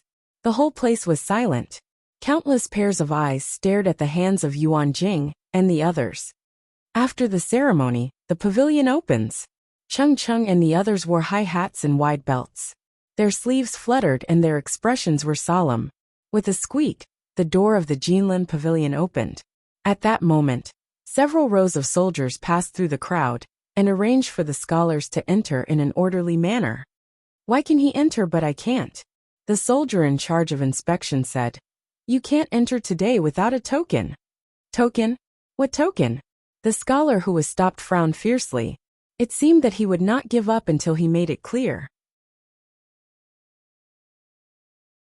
The soldier said, "A few days ago, the district headquarters put up a notice. Anyone who wants to enter the Golden Scale Pavilion has to register and take an examination first. Only after passing can they get a token." Nowadays, paper was still very expensive, and books were even more difficult to find. It was hard to guarantee that he wouldn't run into a book thief with bad character. Su Ku and the others slightly adjusted the threshold to enter the Golden Scale Pavilion. The assessment of literary talent was secondary. The most important thing was to take the opportunity to register the other party's information and put invisible shackles on them. You dare to cause trouble? Every wrong has its perpetrator, and every debt has its debtor. I can always find you by following the vines to the melon. When the scholar heard this, he became angry. An ordinary citizen dared to point fingers at him. Just as he was about to explode, the youth waiting behind him said, "You'd better go and register. It's the same if you come back tomorrow. Don't stand here and waste other people's time." After saying that, the young man walked in front of him and handed over his token. After verifying the authenticity of the name and token, the soldier readily let him in.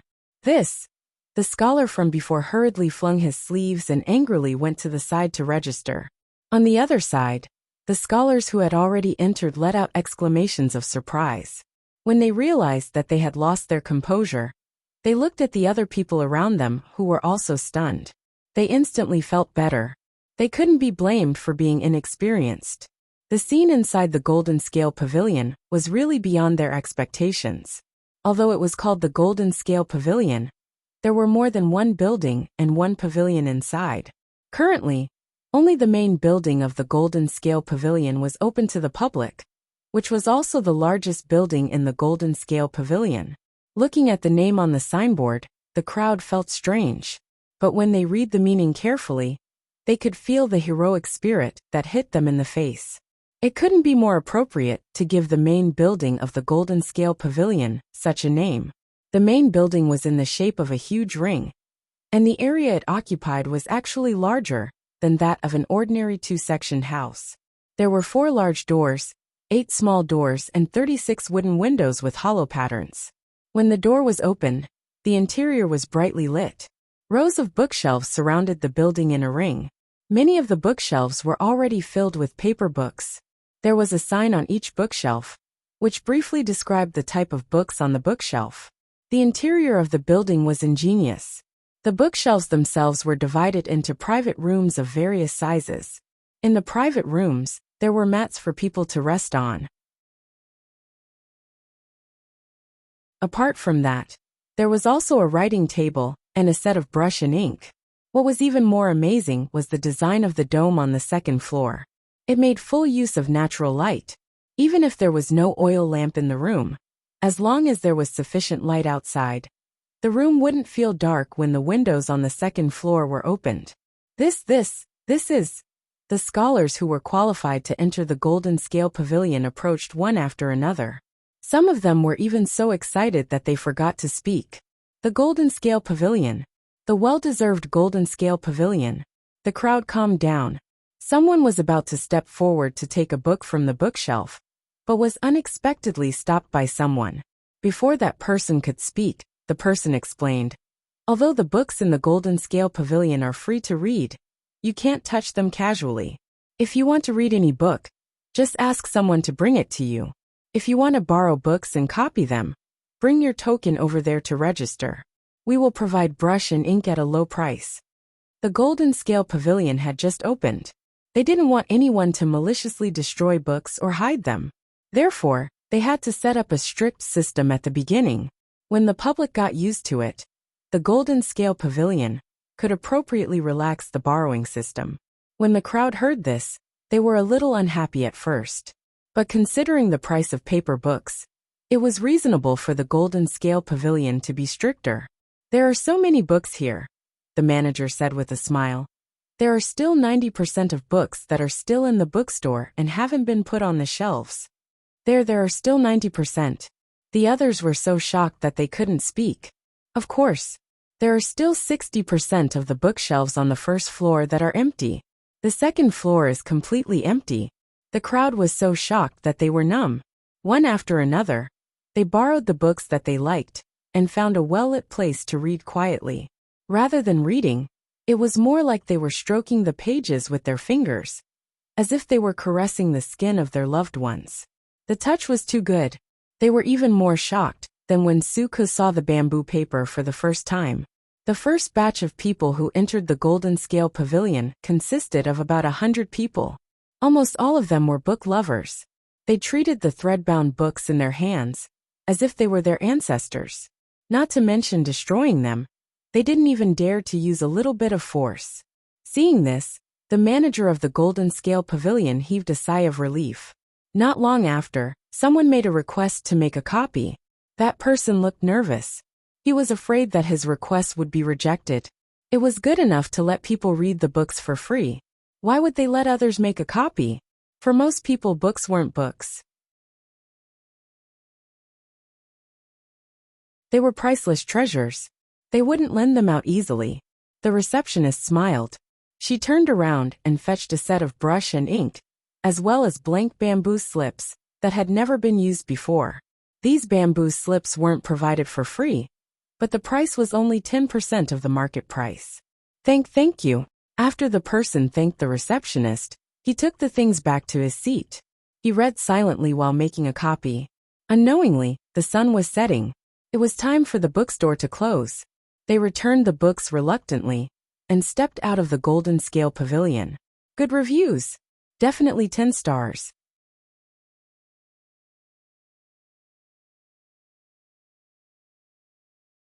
Chapter 903. The popularity of the Golden Scale Pavilion continued to ferment.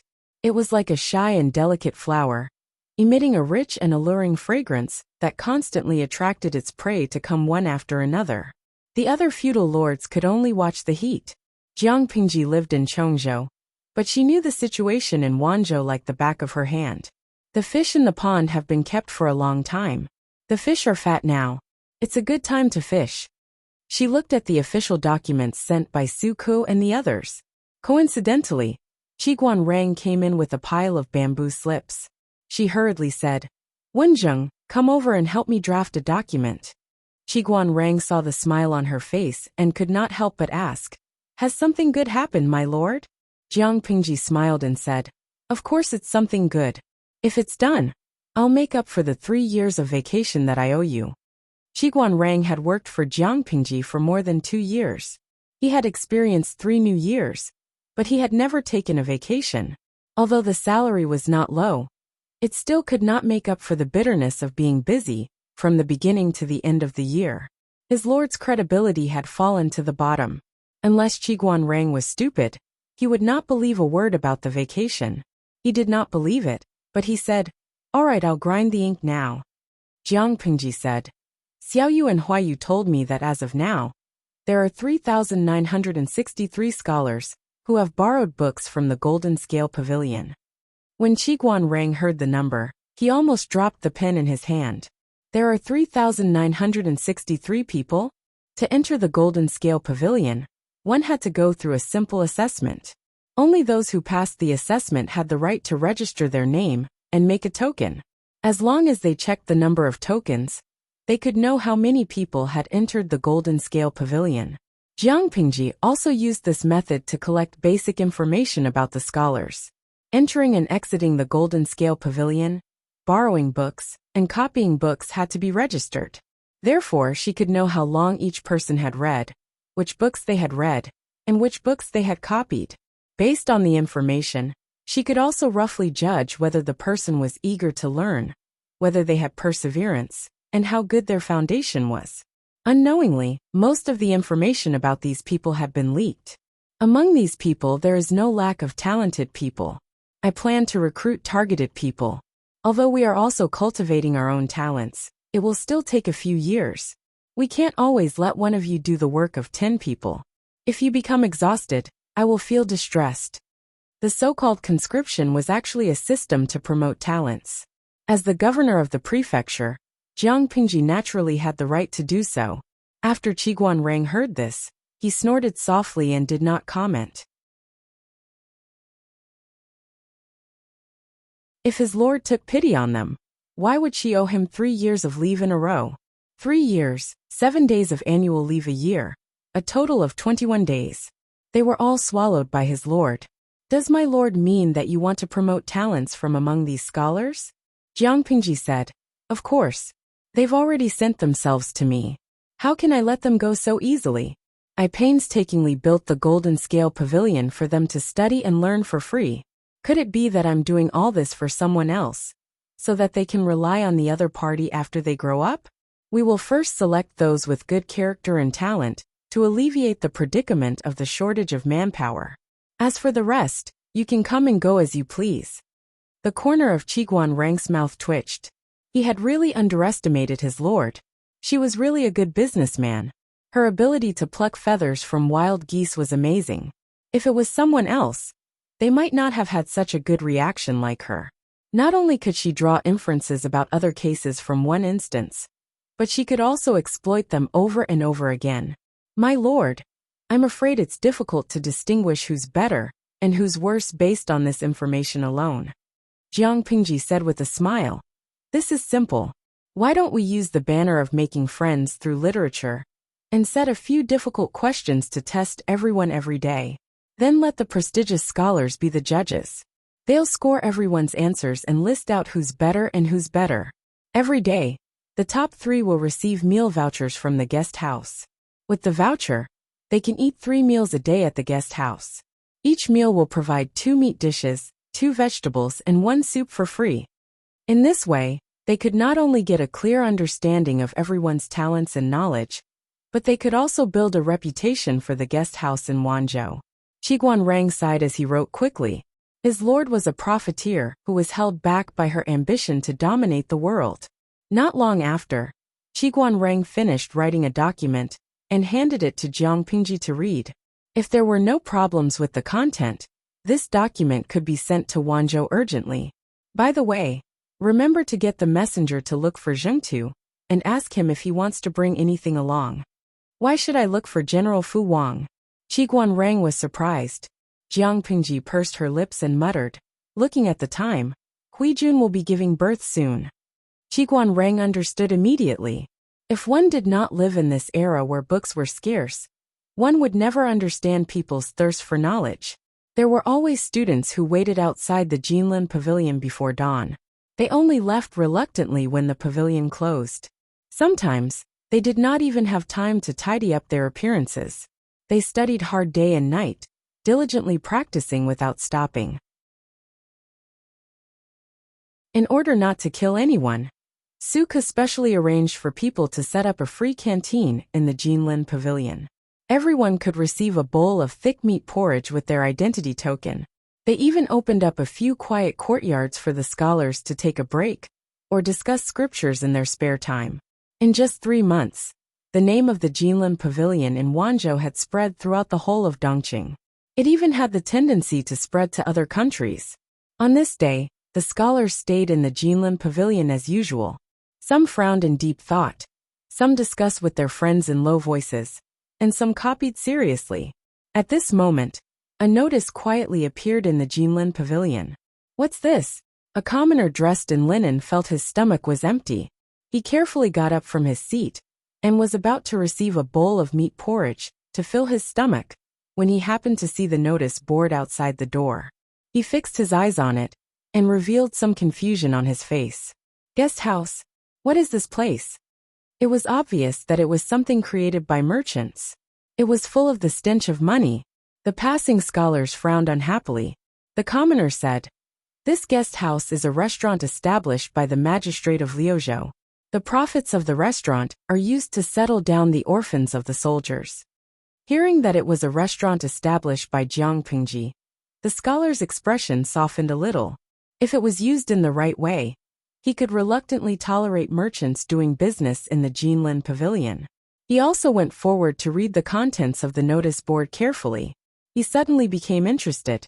It was not that most of the scholars could not afford to eat. At the very least, the Jinlin Pavilion provided meat porridge for free. One bowl was enough to fill one's stomach. What they cared about was ranking and winning. If they answered well, they would gain the favor of the scholars, and their social status would immediately rise to a higher level. Hearing the news, many interested scholars hurriedly brought their brushes, ink, and bamboo slips over to copy the questions. It was only the first day, but there were as many as 100 people who participated in answering the questions.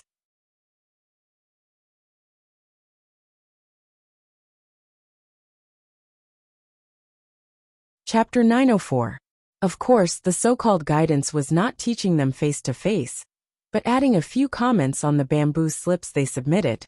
Even so, when the first 3 scholars saw the name of the reviewer on the bamboo slips, they were so excited that they could not speak. The reviewer was none other than the famous teacher, Master Yuanjing. In layman's terms, not only did they get their idol's autograph, but they also got their idol's guidance. They were so happy that they almost fainted.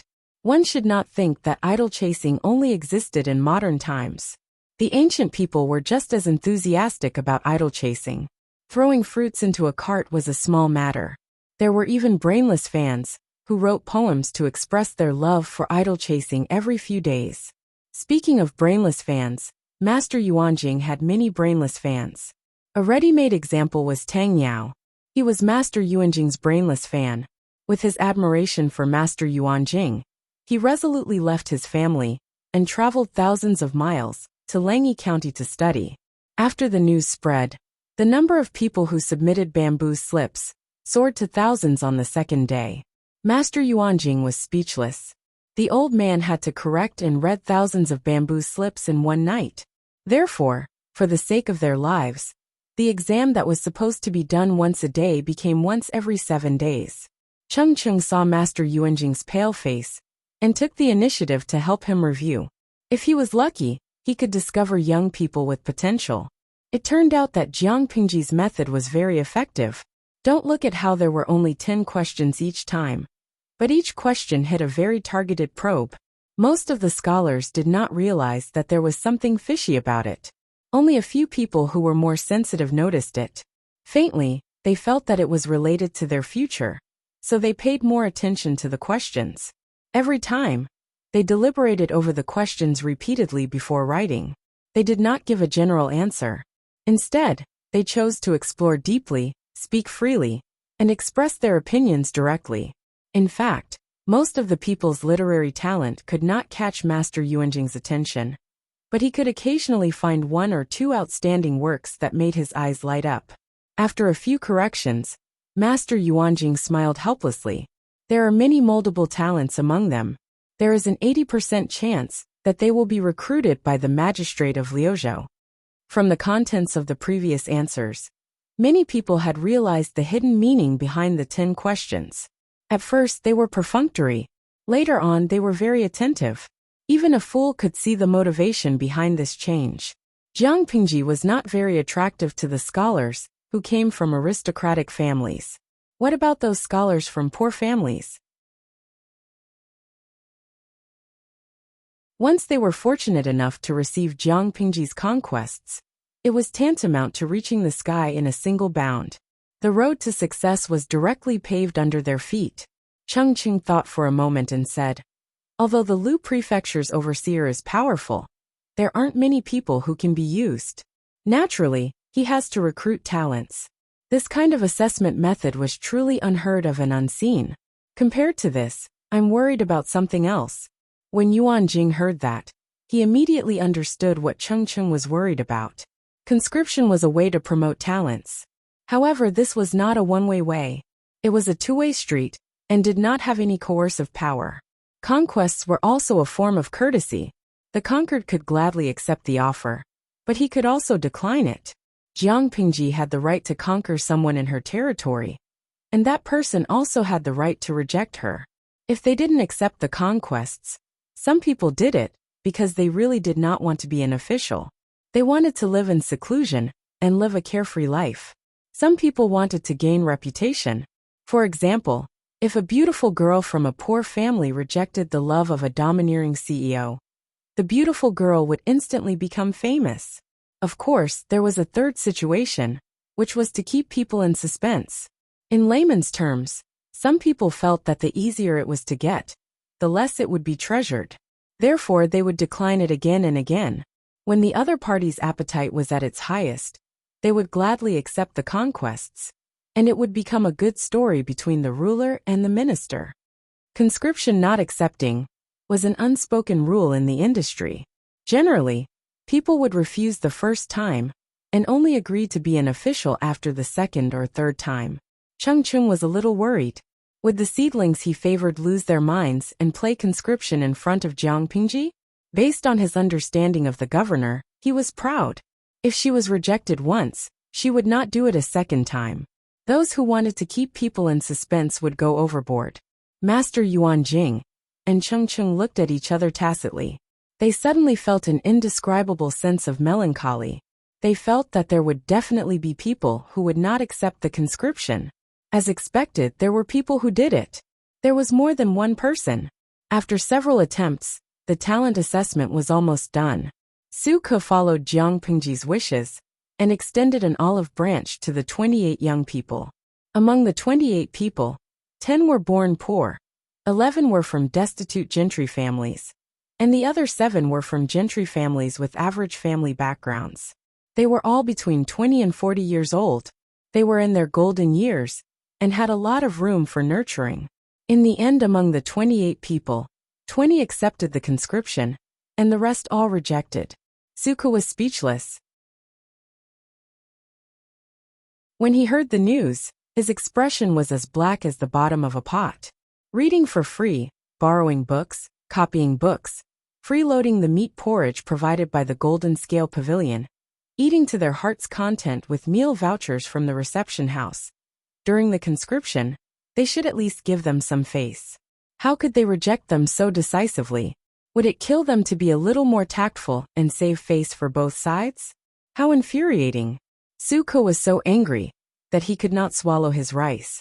Wanzhou had spent a lot of effort to select 28 people from thousands of people, but nearly 1/3 of them had rejected the conscription. At that moment, Su Ke could not help but think, just how despised was Wanzhou. What place in Dongqing could be more peaceful than here? This was already considered a paradise in troubled times, right? When other places could not afford to pay salaries, the average salary in Wanzhou was very high, okay? Benefits were also available. After the probation period, they would immediately have a car, a house, and savings. They would be at the peak of their lives. What a beautiful prospect! The only shortcoming of their master was her gender. In other conditions, she could crush the other feudal forces with 100% certainty. So what if she was a woman? Did she eat their rice? Or did these people think that the forces in Wanzhou were still grassroots and did not deserve to have a golden phoenix? Su Ke wanted to scratch his hair in frustration, but he restrained the impulse. As the chief accountant of Wanzhou and the big boss in charge of finance, he could not lose his composure. Therefore, Su Ke's mind was unusually active, but he appeared cold on the surface. He stared at the document on the table, as if he was staring at an enemy. It was not until Feng Jin entered that he saw him like this, that he went forward to read the contents of the document. After reading it, his brows furrowed. These people really don't know what's good for them, Su Ke said through gritted teeth. Feng Jin smiled and said, "Indeed, since they didn't accept the conscription, then they should just choose someone else. There's no need to be angry." Su Ke's face was gloomy. He said, "How can I not be angry? If word gets out now, won't my lord be laughed at?" It was fine if 28 people were to be conscripted at once, but 8 people had rejected it. Wasn't this a slap in the face? Feng Jin said in surprise. What does this have to do with my lord being laughed at? Jin had also seen the answers of these people, and they were indeed quite talented. There's ambition in their words. I'm afraid the reason why they rejected the conscription is to build momentum and build a reputation for themselves. One more conscription will do. Su Ke suddenly understood. But then he said angrily, "With my lord's temperament, how can she do a second conscription?" Feng Jin said straightforwardly, "Then ignore it. There are other candidates anyway."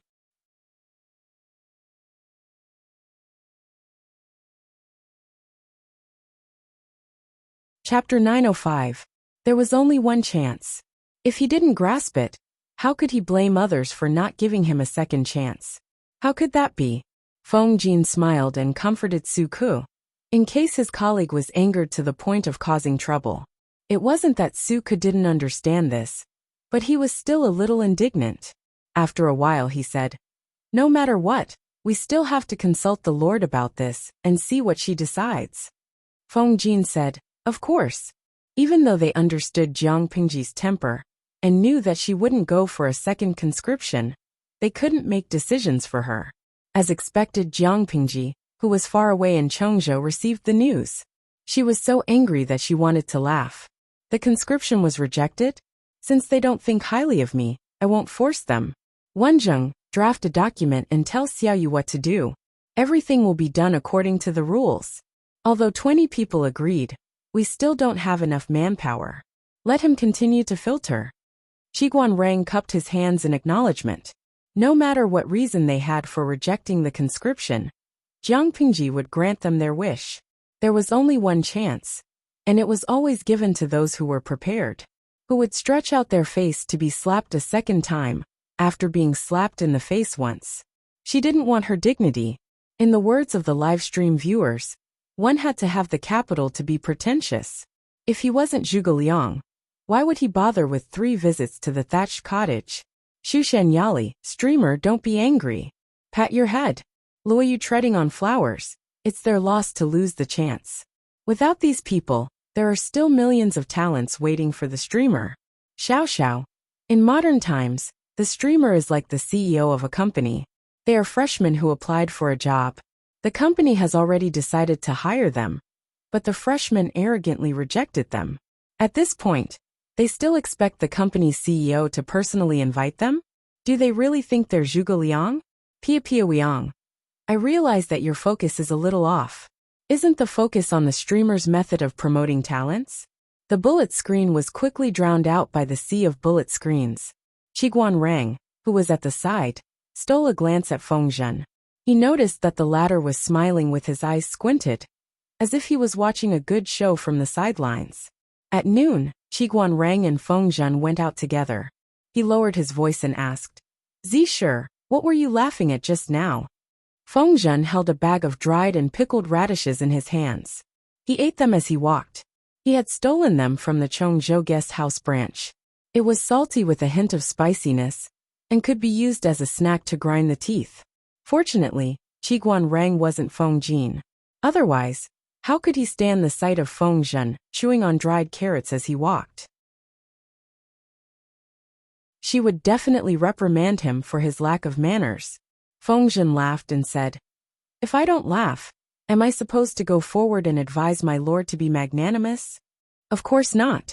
Qiguan Rang furrowed his brows and said, "Those 8 people. What a pity."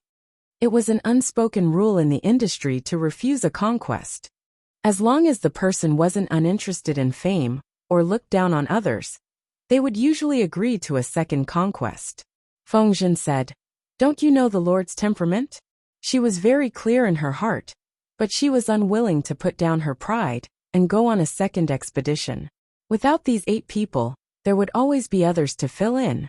If the person who failed was a peerless genius who could conquer the world, he would have the resources to do so.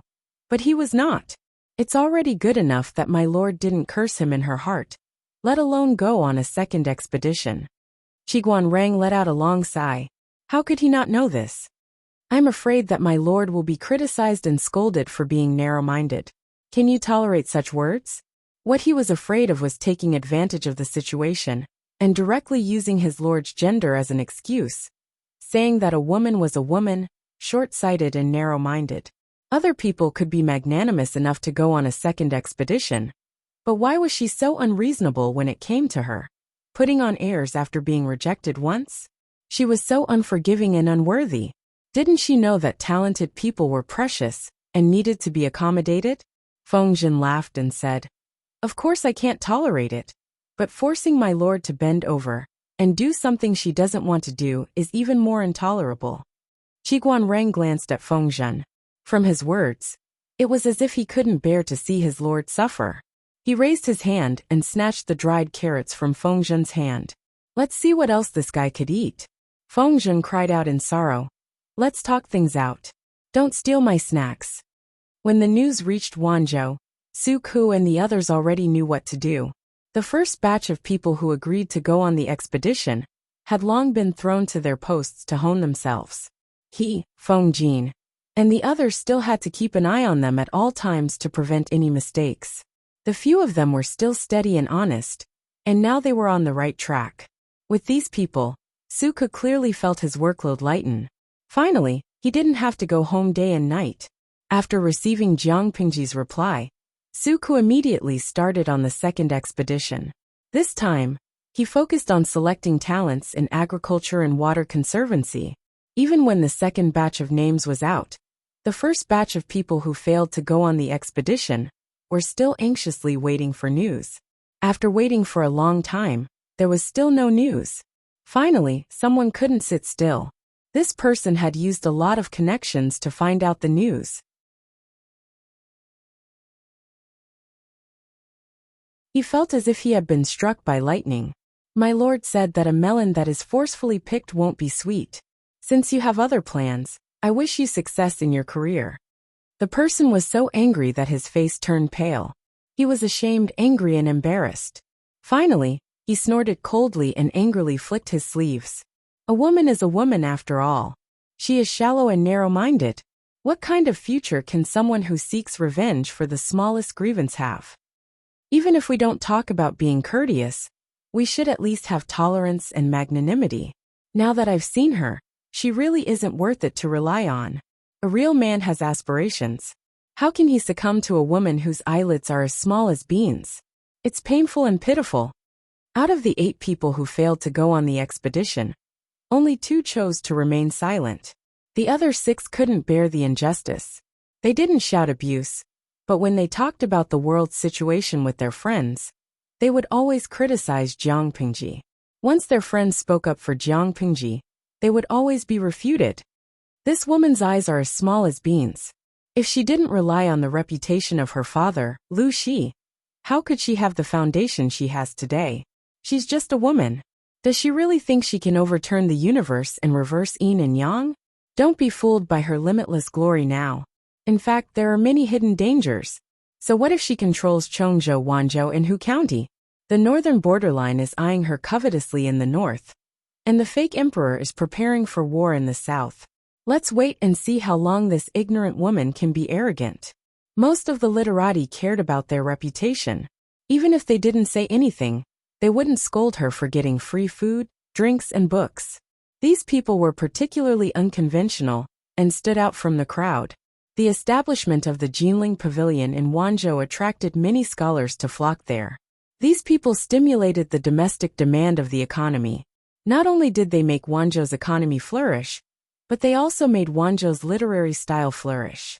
Many like-minded scholars gathered together. They either discussed poetry, gave advice on the country, or recited poems and paintings. The literary atmosphere was strong. The literary gathering was open to the public. Naturally, the words and deeds of these people spread to the ears of Su Ku and the others. Bastards, such despicable people. They're simply. Su Ku was so angry that he slammed the table. It was almost the end of the month. He had to handle more and more things. He slept less and was in a bad mood. Now that he heard slander, he almost exploded with anger. Cheng Yuan passed by the door with a stack of bamboo slips in his arms. He heard the commotion inside and let out a long sigh. Su Ku's temper had always been good. Who had the ability to make him so irritable?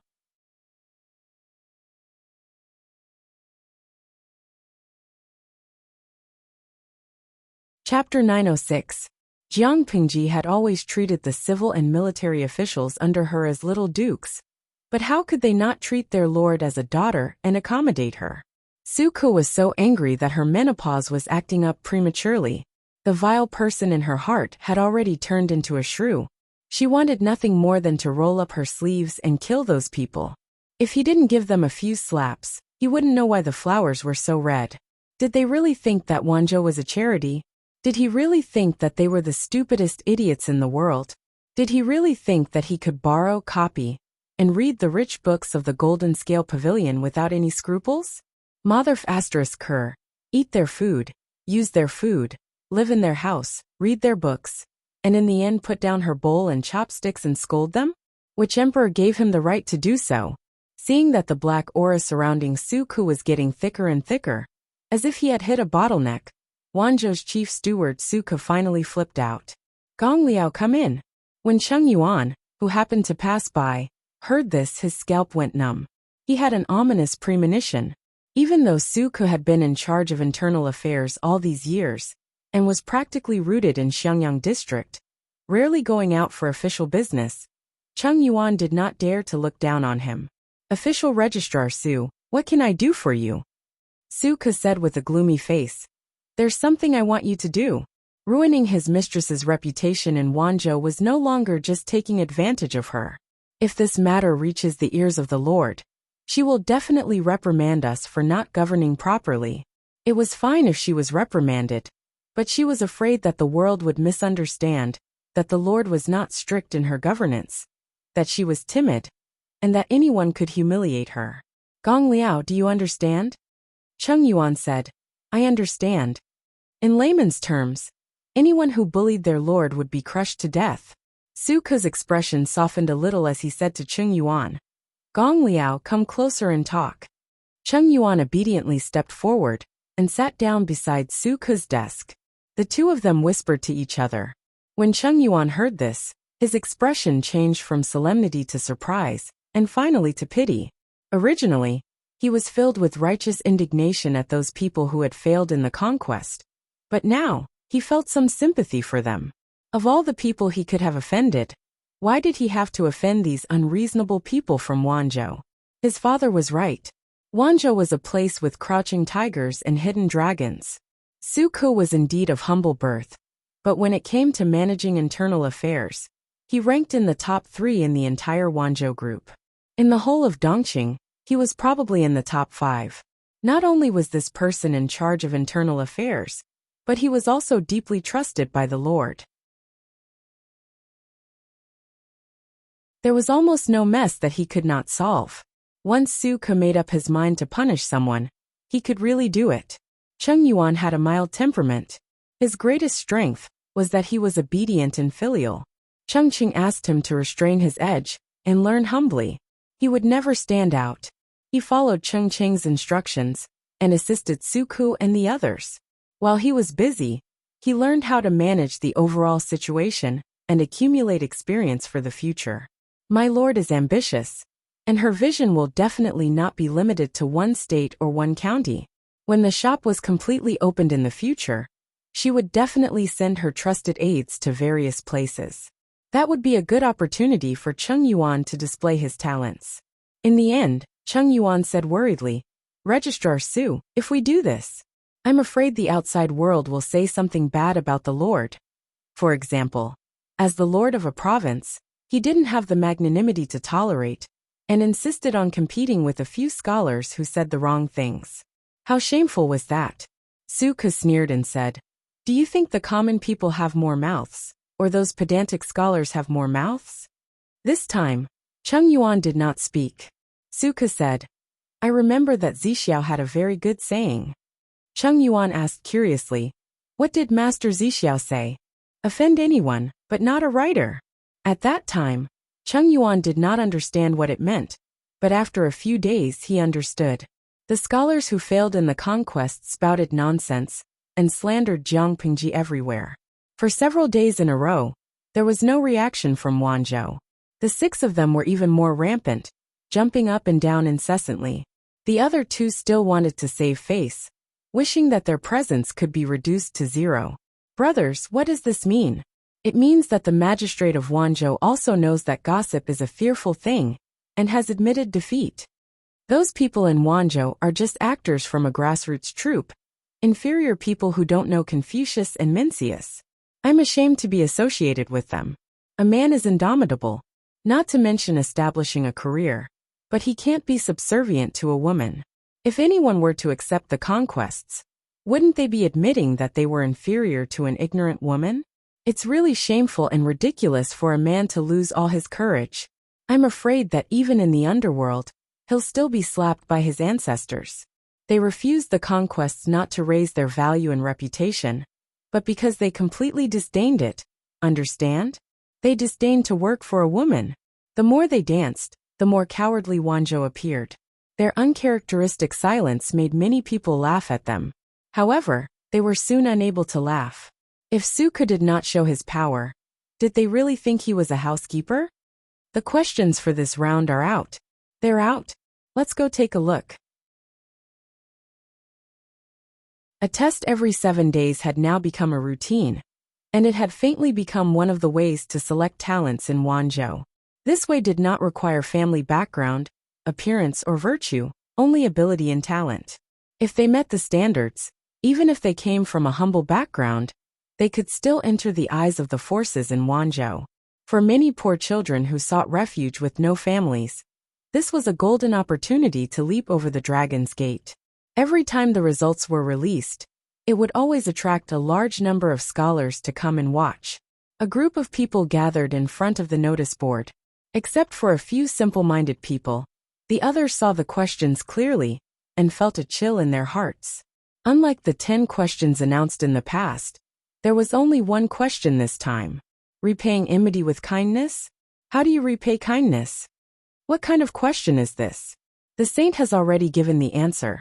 So of course it's repaying enmity with kindness. No one knew which simple-minded person spoke up, but everyone's expressions did not look too good. This answer had been stamped by the saint, so of course they knew. But when they thought about recent events, they felt that things were not looking good. How is this a test? It's clearly a declaration of war. Someone couldn't help but mutter. What declaration of war? There were quite a lot of simple-minded people. They only cared about being top students, and didn't hear the gossip of the outside world. Zai, Wanzhou is clearly telling others that they want to repay enmity with kindness. Not to mention anything else, at least Wanzhou had built the Golden Scale Pavilion, and provided tens of thousands of books for them to read for free. Was this not kindness? Many people received kindness, but did not know how to be grateful, and shamelessly made a false accusation. Was this not resentment? Therefore, Wanzhou could not be blamed for choosing to repay enmity directly, to get back at them.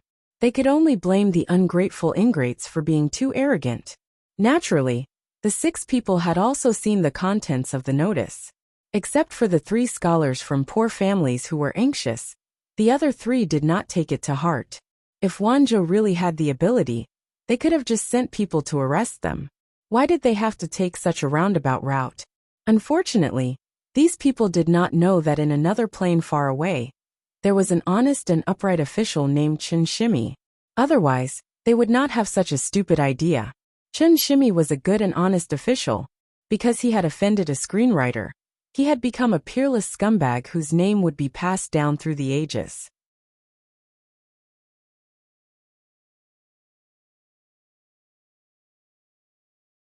Chapter 907. When it came to scumbags, they thought of Chen Shimi. They thought of how he abandoned his wife and son in order to curry favor with the rich and powerful. He could be said to be the representative of scumbags since ancient times. How many people knew that not only did Chen Shimi not abandon his wife and son, but he was also an honest, upright, and outspoken official? This was the power of scholars. With a pen, they could poke a person on the pillar of shame in history, and be spurned by people for generations to come. As for the truth, haha, haven't you heard of this saying? Open your mouth to start a rumor, but run your legs to refute it? The people loved melodramatic gossip, and preferred stories with ups and downs. As for the truth, few people cared. That Lu Shi is really a shrew. Does she want to shed all pretense of cordiality and hold it against us? She's a woman. How can she not hold a grudge? Someone snorted disdainfully, but there was a flash of guilt in his eyes. However, this trace of guilt was quickly buried. Jinlin Pavilion was open to the public for free. They had also obtained the right to enter the pavilion. Of course, they were qualified to enjoy all the benefits inside. They did not owe Wanzhou anything. Whether it was borrowing books, copying books, or other benefits, they were all voluntarily provided by Wanzhou. Since it was voluntary, they could not be considered to have received Wanzhou's favor. In this way, how could it be considered to be returning good for evil? Did Wanzhou still want to act like a hooligan and demand repayment? They verbally despised Jiang Pingji's gender, but they were not too stupid. After all, Jiang Pingji had power and influence, but they did not. When they saw the topic on the notice board, they panicked for a while, then immediately comforted themselves. 2 days passed and nothing happened. As expected, it's just a bluff. They had been quiet for 2 days, but now they jumped out again. Not only did they slander Jiang Pingji, but they even criticized Jinlin Pavilion. No matter how they became famous, at least their reputation was better than many unknown people. Black and red were still red. However, the atmosphere was not right. Soon, they could not laugh anymore.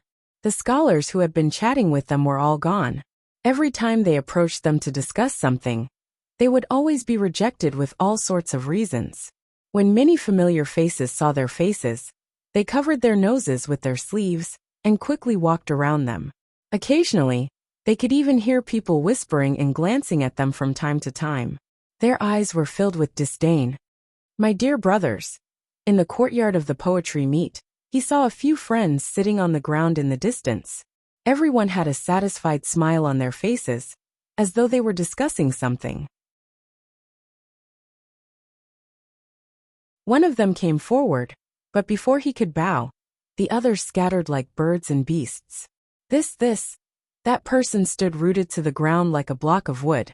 His face turned red and then green. He was both embarrassed and angry. With great difficulty, he managed to stop a young, thin, and weak scholar and interrogate him. No matter what, he was still a fighter who dared to fight against power. Why did others treat him like this? The scholar said, "You still don't know what happened? I've been focused on studying the ancient books these days. How could I have the time to care about what's going on outside?" There were too many good books in the Golden Scale Pavilion, and he always felt that he didn't have enough time to study. When the scholar from a poor family heard this, the disdain in the depths of his eyes deepened. Before he could react, the scholar said, "If you don't know, you can go to the Golden Scale Market for a while and you'll know." After saying this, the scholar from a poor family was afraid that others would see him mingling with him. So he hurriedly left. The Golden Scale Market was a commercial market not far from the Golden Scale Pavilion. It was also specially built by Jiang Pingji. The Golden Scale Pavilion brought a large flow of people, which was an excellent business opportunity. The flow of people was huge, and the business was prosperous. Many people embarked on the road to becoming rich. The Golden Scale Market was full of shops. This was an era where entertainment was lacking. Only Wanzhou had some variety. Many scholars liked to listen to storytellers there.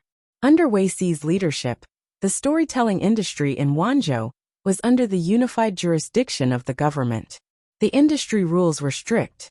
He even found a few talented novelists who specialized in collecting current affairs and gossip. He asked them to compile them into novels and use the storytellers' mouths to tell them to the people. He also set a rule. Absolutely no one could say anything unfavorable to Jiang Pingji, not even half a word. Of course, they could not be overly exaggerated. They tried their best to let the people understand a real lord. Wei Xi used entertainment to control public opinion, and now it was beginning to show results. The people loved their Wanzhou magistrate very much. There were even unmarried women who cried and shouted that they wanted to marry her, even if she was a woman. This meme was even adapted into a script by the novelist. It became the most popular novel in Wanzhou for a time. Probably because the novelist's literary talent was too good, many people were moved to tears. Say, why can't lovers be together in the end? So what if they are both women? Infatuated people should be treated gently. Stories like this made the bystanders dumbfounded. However, the dumbfounded protagonist today was someone else. That person heard the words of the scholar and hurried to the Golden Scale Market. When he passed by a tea house, he suddenly heard his name. He looked in the direction of the voice and saw many people surrounding the tea house. A storyteller in a scholarly robe was telling a story with great emotion. He stood still and listened for a while. His expression became darker and darker. After a long time, the storyteller patted the ruler and said, "If you want to know more, listen to the next chapter." After saying that, he returned to his seat and drank a mouthful of tea to moisten his lips. The people nearby wailed, "You old man, aren't you a little too disloyal? Why are you deliberately blocking here and making people unable to go up or down?" That's right. Finish it in one go. If you don't finish, I feel like there's a cat scratching at my heart. Sigh, I can't sleep today. Even storytellers can't be so broken. You're obviously deliberately leaving people hanging. One day, with a knife in hand, I'll kill all the sequence-breaking dogs in the world. The storyteller raised his eyelids and said, "How is it that I'm unwilling to speak? It's clearly that I haven't gotten the manuscript for the next chapter." The people fell silent, but after a moment, they were filled with righteous indignation again. That Zhao Kuang is really shameless. He holds his bowl to eat, and then puts it down to curse. Even the women in the brothel wouldn't be so shameless. Hey, I'm not happy when you say that. What's wrong with the women in the brothel? They give money in one hand and take off their pants in the other. It's a proper transaction. They're not like those people, each more shameless than the other. It's just like the book said. More than 10 years of sage books have been learned by the dog. When Zhao Kuang, who was outside the tea house, heard this, his chest tightened, and he almost vomited blood. He hurriedly grabbed someone to ask about the contents of the book. That person was also enthusiastic and opened his mouth. A young man named Zhao Kuang heard that a free academy had opened in another country. He and 5 like-minded friends went there to study. Unexpectedly, they encountered bandits, and the 6 of them got separated. Zhao Kuang was also lucky. He was saved by a simple tree demon in the mountains. Zhao Kuang was surprised by the beauty of the tree demon. He used flowery words to trick the tree demon into liking him, and coaxed the simple tree demon to follow him. Little did he know that Zhao Kuang already had a wife in his hometown. A few days later, Zhao Kuang continued on his journey with the money provided by the tree demon. When he arrived at the academy, Zhao Kuang squandered without restraint. He pretended to be a noble son of an aristocratic family, and gained the favor of a great scholar surnamed Lu. The great scholar felt that Zhao Kuang's temperament wasn't firm. After testing him, he didn't intend to put him in an important position.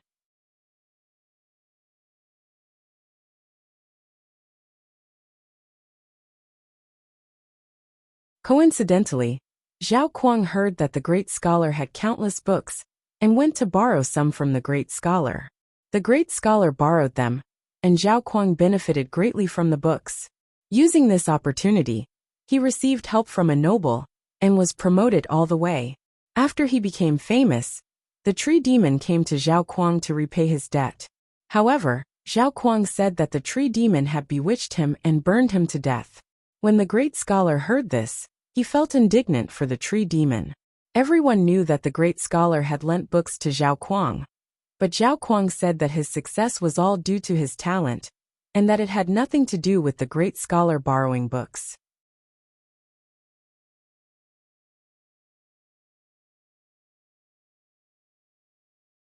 Chapter 908. After saying so much, his tongue was dry. The scholar hurriedly asked, "What's next?" The storyteller cursed his bad luck. There's nothing else. The story had just reached the most fascinating part, but there was nothing else. No wonder the commoners were so angry. Nothing else. The commoner curled his lips. There was a hint of anger in his words. He raised his hand and pointed at the storyteller in the room. "Didn't you hear what that bastard old man said? The next chapter hasn't been written yet, but according to tradition, Zhao Huang, that shameless villain, will not have a good ending." The scholar was furious when he heard this. He said angrily, "You're just a commoner. Who gave you the guts to talk about a scholar? Wasn't Zhao Huang his name?" The commoner in front of him said in front of him that he would not have a good ending. How could Zhao Huang take this lying down? Zhao Huang flew into a rage without warning. The commoner was shocked. After coming back to his senses, the commoner also became angry. He said, "That's the convention. Who dares to violate the rules of this industry? Unless the writer Xiantu Layman doesn't want to stay in Wanzhou anymore." Weixi's purpose in supporting novelists was to control public opinion. As the initiator, he had the right to set perfect rules for the novel industry. In addition to the previous rules, Weici also stipulated that the spirit of the novel must be positive. What was positive? The content of the story must not involve vulgar filth, and the main theme must be correct. The first rule was easy to understand, but the latter was complicated. Whether it was the protagonist or the supporting role, once involved, there must be no happy ending, including but not limited to repaying kindness with enmity, abandoning one's wife and children, favoring one's concubine and killing one's wife, marrying another, not distinguishing between legitimate and concubine, being unkind to parents, being filial to children, being disrespectful to elders, and being heartless to children. According to the severity of the plot, the characters would suffer different degrees of setbacks. Zhao Huang in the story had already violated several rules. According to the rules of the industry, Zhao Huang's ending would not be good. The commoners kept up with the updates for several days. Their dislike of Zhao Huang had reached its peak. As the plot developed, the tree demon and great scholar Lu were also in danger because of Zhao Huang's framing. They were having a good time listening to the novel. Next, the wicked would get fancy retribution, but there was nothing below. The real-life version of Zhao Huang was furious. What the hell was Xiantu Layman? How dare he use his name to write such a lowly novel? It would have been fine if it was a coincidence that they shared the same name. But it was not. In the story, Zhao Huang clearly had a family, but he still lied and said that he was not married, tricking the pure and innocent tree demon into giving him his heart. In reality, Zhao Huang also had a family. When he heard that Wanzhou had the Golden Scale Pavilion, he yearned for it very much. He left his old parents in the care of a child bride who was already married. Along the way, he used his talent to deceive an ignorant village girl, and after a one-night stand, he ran away with her money. In the story, Zhao Huang was born into a family of bricklayers. He used his parents' hard-earned money to disguise himself as a second-generation rich kid, ignoring his crippled father and blind mother. In reality, Zhao Huang was born into a wealthy family in the countryside. His parents sold 6 of his sisters to support his education, and he pretended to be the son of a rich man in front of his friends. In the story, Zhao Huang borrowed the great scholar's book to have the opportunity to further his studies, but in the end, he made a false accusation and wanted to kill the great scholar. In reality, Zhao Huang enjoyed the benefits of the Golden Scale Pavilion. After failing to conquer it, he slandered and insulted the governor of Lu province, trying to make a name for himself by stepping on him. With so many similarities, how could Zhao Huang not care? How was this a story? It was obviously a deliberate allusion to him, and even the name was copied. The common people did not know. But how could the scholars who spent their days in the Golden Scale Pavilion not know? No wonder. No wonder these few days, some scholars who got along with him avoided him. The crux of the problem was actually this. The common people were inexplicably bombarded by Zhao Huang. Before he could get angry, Zhao Huang had already flung his sleeves and left. Since the governor of Lu province used such a method to deal with him, don't blame him for being heartless. Jiang Pingji was really wronged. She was so busy. How could she have the time to care about 1 or 2 small shrimps? Zhao Huang shamelessly stayed in the Golden Scale Pavilion.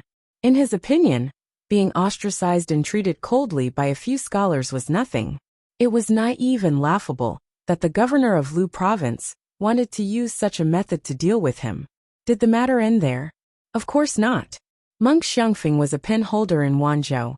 He was best at writing all kinds of stories, and he was quite famous in the streets. This time, he did not write 1 story, but 6 short stories linked together to form a series. In addition to the legend of Zhao Huang, there were 5 other books. The male protagonist of each book was an ungrateful person. His actions were hateful and made people's teeth itch. After writing 2 short stories, The gossipy common people found the prototype of the male protagonist through clues. After understanding it in detail, they exploded in anger. Was their governor someone who could be insulted by just anyone? How could an ungrateful person have the face to stand on the land of Wanzhou? Was it reasonable to return evil for good? F***ck off. Why didn't he just soar to the sky on the monkey? Coincidentally, at this time, the people who used return evil for good? How do you repay good? The test results for this topic were out. Zhao Kuang and the others wanted to cry, but had no tears. They discovered that many scholars used their incident as an example. Their words were harsh and merciless. The situation continued to worsen. The landlord of the folk house. A small temple cannot accommodate a great Buddha. I don't want the rent for 10 days. Let's go, let's go. The waiter of the tea house. We are all serious businessmen. We only do business as human beings, not animals. Don't block the way. The manager of the restaurant. I'm sorry, sir. There's a sign in front of the door. Our land is barren and unruly, full of wicked people. 2 strong men with thick arms and wooden mallets stood at the door. 2 pairs of tiger eyes stared at them fiercely, like wild beasts looking for food. Not to mention the tea house, the wine shop, the street vendors, even the brothel, which welcomed everyone, did not entertain them. One of them was particularly unlucky. One night, he went to the brothel to seek pleasure. The next day, he woke up to find that his buttocks were in pain. There were even streaks of blood hanging from them. Not only did he fail to pluck flowers for pleasure, his chrysanthemum was stolen by some bastard. They underestimated the respect and love the people of Wanzhou had for Jiang Pingji, and the influence of public opinion. Seeing their reputation destroyed, they could only flee with their tails between their legs in the end. Although they left, their story continued to spread in Wanzhou. It was even exported to Chongzhou, Hu County and other places. 2 months later, Jiang Pingji happened to find out about it. She was almost amused by Su Ke's actions. Jiang Pingji said to Feng Zhen, Xiaoyu, you don't have to be so angry.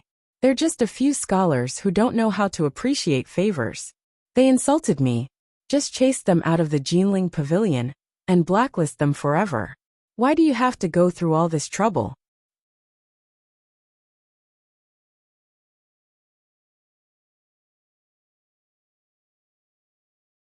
Chapter 909. Although he said he was making a mountain out of a molehill, he was very happy in his heart. Jiang Pingji said, according to what you said, none of the scholars who entered the Jinling Pavilion dared to scold me? Humans have a face and trees have a bark. Not everyone is as shameless as those people. Feng Zhen said with a sinister smile. The scholars of the world have received favors from our Lord, so it's naturally inconvenient for them to reprimand you. As long as you don't do anything that infuriates the heavens and the people, your reputation should be fine. She established the Jinling Pavilion and gave favors to the scholars in the world. As long as the scholars still had some dignity, they would not easily fall out with Jiang Pingji. Jiang Pingji pinched her chin. She felt that Feng Zhen's words made sense. Since I'm doing you a favor, I'll do it to the end. Feng Zhen was surprised. What idea did my lord come up with this time? Jiang Pingji took out a booklet from her sleeve. Feng Zhen took it and looked at it. The 4 words De Xia's rhyming book were written neatly on the cover. Feng Zhen smiled bitterly after reading it. I'm already in my 30s. Why would I still need to read De Xia Yin? Keep it for yourself, my lord. The so-called De Xia rhyme book was basically the ancient version of Pinyin, similar to the Qianyin and Guangyin that the Livestream viewers were familiar with. The creator of Great Xia Rhyme was Prime Minister Huangfu of the previous dynasty. The phonetic transcription of the Great Xia Rhyming Book was divided into 2 types, straight phonetic and reverse cut. Straight phonetic was to use homophones to transcribe the phonetic of a word, while reverse cut was to use 2 commonly used words to transcribe the phonetic of a word. For example, the direct pronunciation of Kong is the transcription of Kong, and the reverse is Ku and Ong. Thanks to this book of rhymes of the Great Xia dynasty, after the Great Xia dynasty split up, the official language of the 5 countries became the same. Otherwise, there would be different dialects in the world, and it would be impossible for them to communicate properly. Children had to memorize the initial consonants and final consonants in the Wuxia rhyming book for the sake of learning in the future. However, the scarier part was that there were 49 initial consonants and 181 final consonants in Wuxia rhyming book. Before Meng Tong's enlightenment, he had to memorize 230 common words. In layman's terms, before teaching a person how to read, the person must have a certain level of literacy. He had to memorize 230 commonly used words in Great Xia rhyming book before he could use these words to mark the pronunciations of other words. Children's enlightenment was slow, and it was difficult for the common people to develop their wisdom. The difficulty of phonetic transcription was also a huge obstacle. Jiang Pengji said, "You'll know once you open it." Feng Zhen was suspicious. He lifted his hand and opened the book. He discovered that the title page also had the words, Wuxia Dynasty's rhyming book, written on it. There were also strange symbols beside each word. He was puzzled and raised his head to look at Jiang Pengji's face. He realized that she was looking at him with a face full of expectation. Feng Zhenan suppressed his emotions and flipped through a few more pages. It was filled with familiar words, but there were tiny symbols around each word. He was puzzled. Could it be that the secret lied in these symbols? Feng Zhen thought about it and began to carefully search for the similarities between these symbols. Indeed, he really did find some patterns. The more he searched, the more frightened Feng Zhen became. It was rare for Longzi to put his heart and soul into something, and the audience in the live broadcast room was also writing at a great speed. Why? They all knew that Jiang Pengji came from the interstellar world of the future, but she had never spoken a word of her hometown. She didn't even write the word hometown. How could he miss out on such a rare opportunity? This was a good opportunity to study the language of the future. Jiang Pengji saw that Feng Zhen had followed suit and drawn the symbols. She smiled and squinted her eyes. She knew that he had figured out the trick. She said, "A few days ago, you told me that Feng Yi complained that Meng Tong of the Golden Scale Academy was tormented by the Wuxia dynasty's rhyming book?" Feng Zhen vaguely guessed something. He secretly clenched his fists and suppressed the surging emotions in his heart. "It's true. So I went back and found a copy of the Wuxia dynasty's rhyming book. After studying it carefully, I discovered a big secret." Jiang Pengji smiled and squinted her eyes. She suddenly asked an irrelevant question. "You also know about the symbols that Mr. Cheng researched, right?" Feng Zhen said, "Of course I know." Because of the symbols, the celebrities gathered in Wanzhou were in a heated argument. Everyone had their own opinions on the matter of the symbols. The scene was like charabah. Jiang Pengji said, "I was inspired by this. I was thinking, can I also use different symbols to represent different pronunciations?" In her world, there was such a thing as pinyin. The symbols used were completely different from what the audience in the live broadcast room knew. Jiang Pengji didn't use the symbols given by the audience. Instead, she chose the interstellar language that she was familiar with. The Wuxia dynasty's rhyming book is indeed good, but the threshold is too high. The mechanism is also complicated. It's extremely difficult for ordinary people to get started.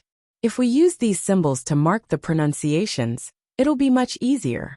Children only need to remember a few dozen symbols to be able to practice pinyin. Feng Zhen had a guess in his heart, but when he got Jiang Pengji's confirmation, he still couldn't believe his ears. The obviously complicated Wuxia dynasty's rhyming book could be simplified to this extent? Really, any word can be spelled out? Won't you know if you try? Feng Zhen didn't believe it. He randomly took out 2 books, picked a few dozen words, and compared them with the symbols he'd sorted out. After testing it out, it was indeed correct. He blinked his eyes in disbelief. If this simple method of phonetic transcription could be popularized on a large scale, it would save a lot of time and energy. It would also lower the threshold for people to study and give more people from poor families the hope of studying. "I plan to personally go back to Wanzhou," Jiang Pengji said to Feng Zhen. Jiang Pengji said to Feng Zhen, "This brand new rhyming book will be tested in the Jinlin Academy for now to see how it works. If there are no problems, I plan to popularize these phonetic symbols in my own territory. Feng Zhen spent a lot of effort to force himself to calm down. My lord, Jiang Pingji said, it's a long road to enlighten the people. The people can't read a word, but if they put their minds to it, they can memorize it in less than 3 days. When the time comes, the government will issue an order.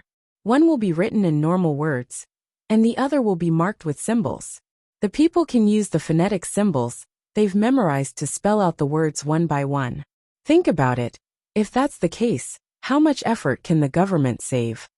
The low literacy rate of the people indirectly affected the efficiency of the government's issuing of government orders. Because they couldn't read, they didn't know what the government had issued. Their eyes were blank, and they couldn't understand anything. If they could spell out the words themselves, they would know what was written on the notice. Even if they couldn't read the words, they could read them out. Feng Zhen felt his mouth go dry. He stared at his lord blankly. He didn't look like he was looking at his lord, but like he was looking at a god. Seeing that Feng Zhen didn't respond, Jiang Pingji threw the rhyming book of Wuxia and said angrily, "Do you agree or not?" Feng Zhen was stunned. How could he not agree to such a good thing? Besides, the Lord was the Lord. She was the one who made the decisions. Why was she asking him? Feng Zhen said, "Everything is up to you, my lord. Zhen, I'm willing to be at your beck and call, even if I have to die 1,000 times." Jiang Pingji said, "All right, let's agree. The affairs of Wanzhou are all in your hands." Feng Zhen heard clearly what Jiang Pingji said, and broke out in a cold sweat. "Huh," Jiang Pingji said. "Didn't I say before that I want to go back to Wanzhou? I asked you if you agreed. You said that I would make the decision." Feng Zhen looked at the government office filled with bamboo slips in a daze, then looked at his lord who was smiling brightly. "My life is over."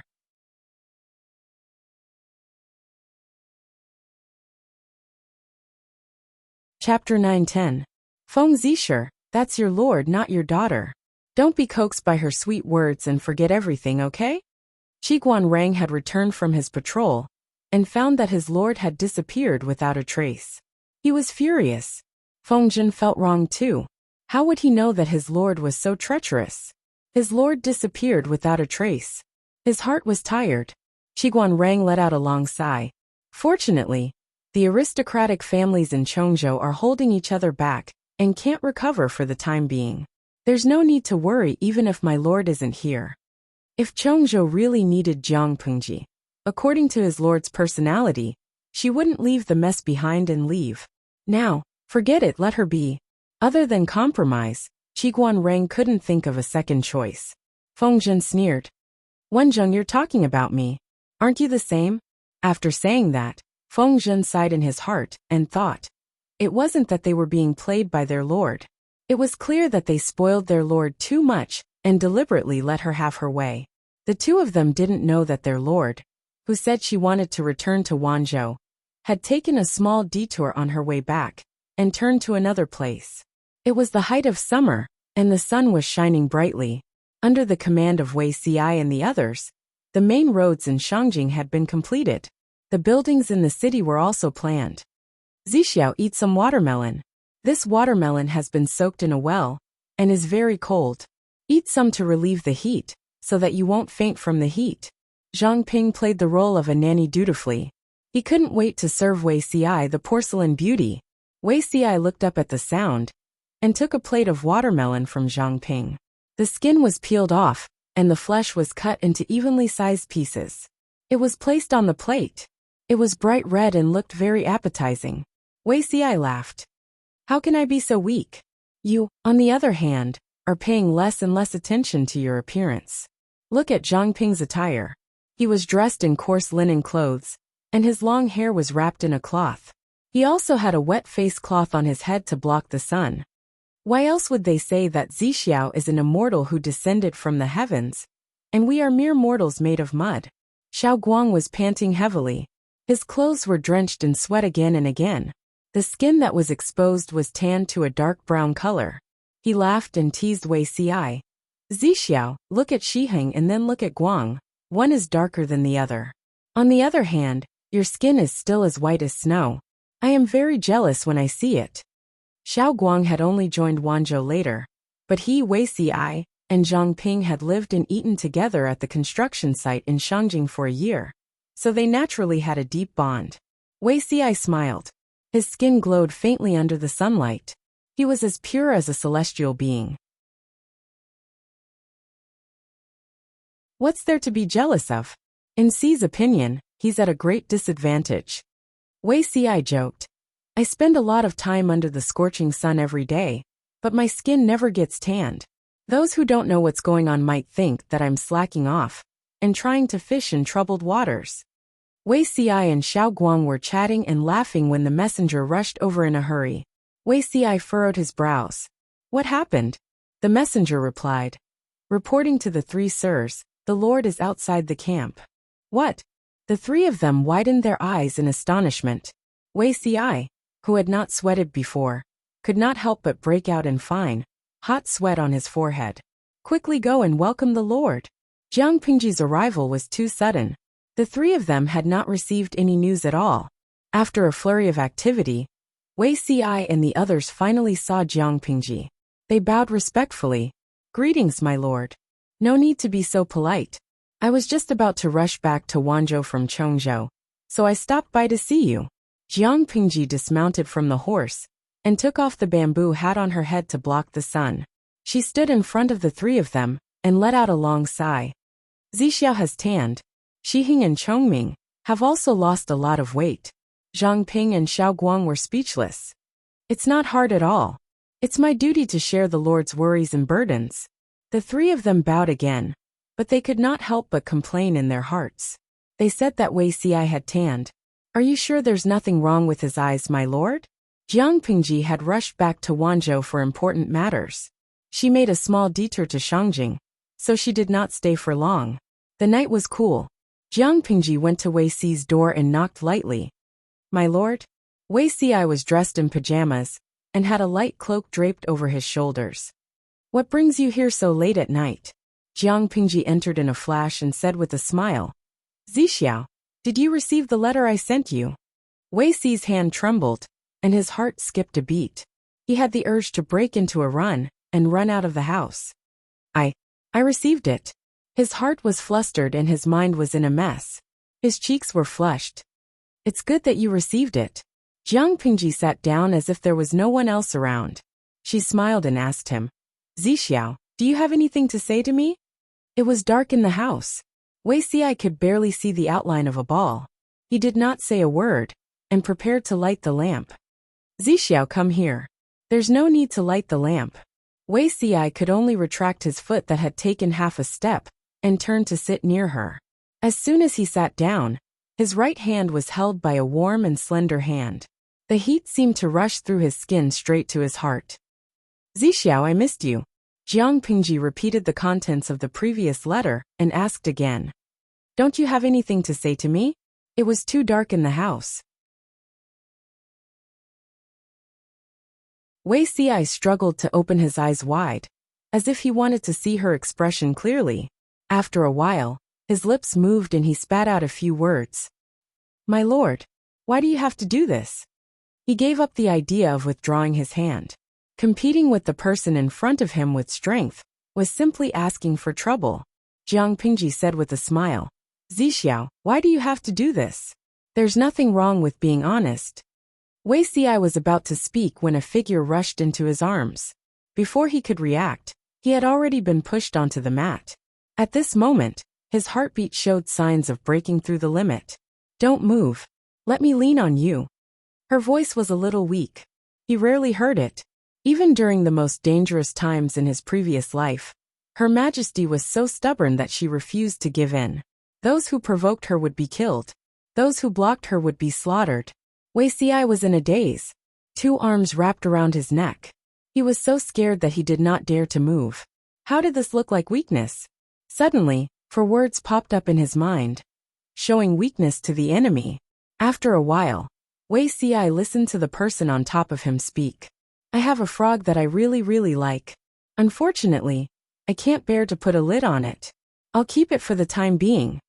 Wei Xi was dumbfounded. After a while, Jiang Pingji still had no intention of getting up. My lord, this is improper. Jiang Pingji said. What are you worried about, Zixiao?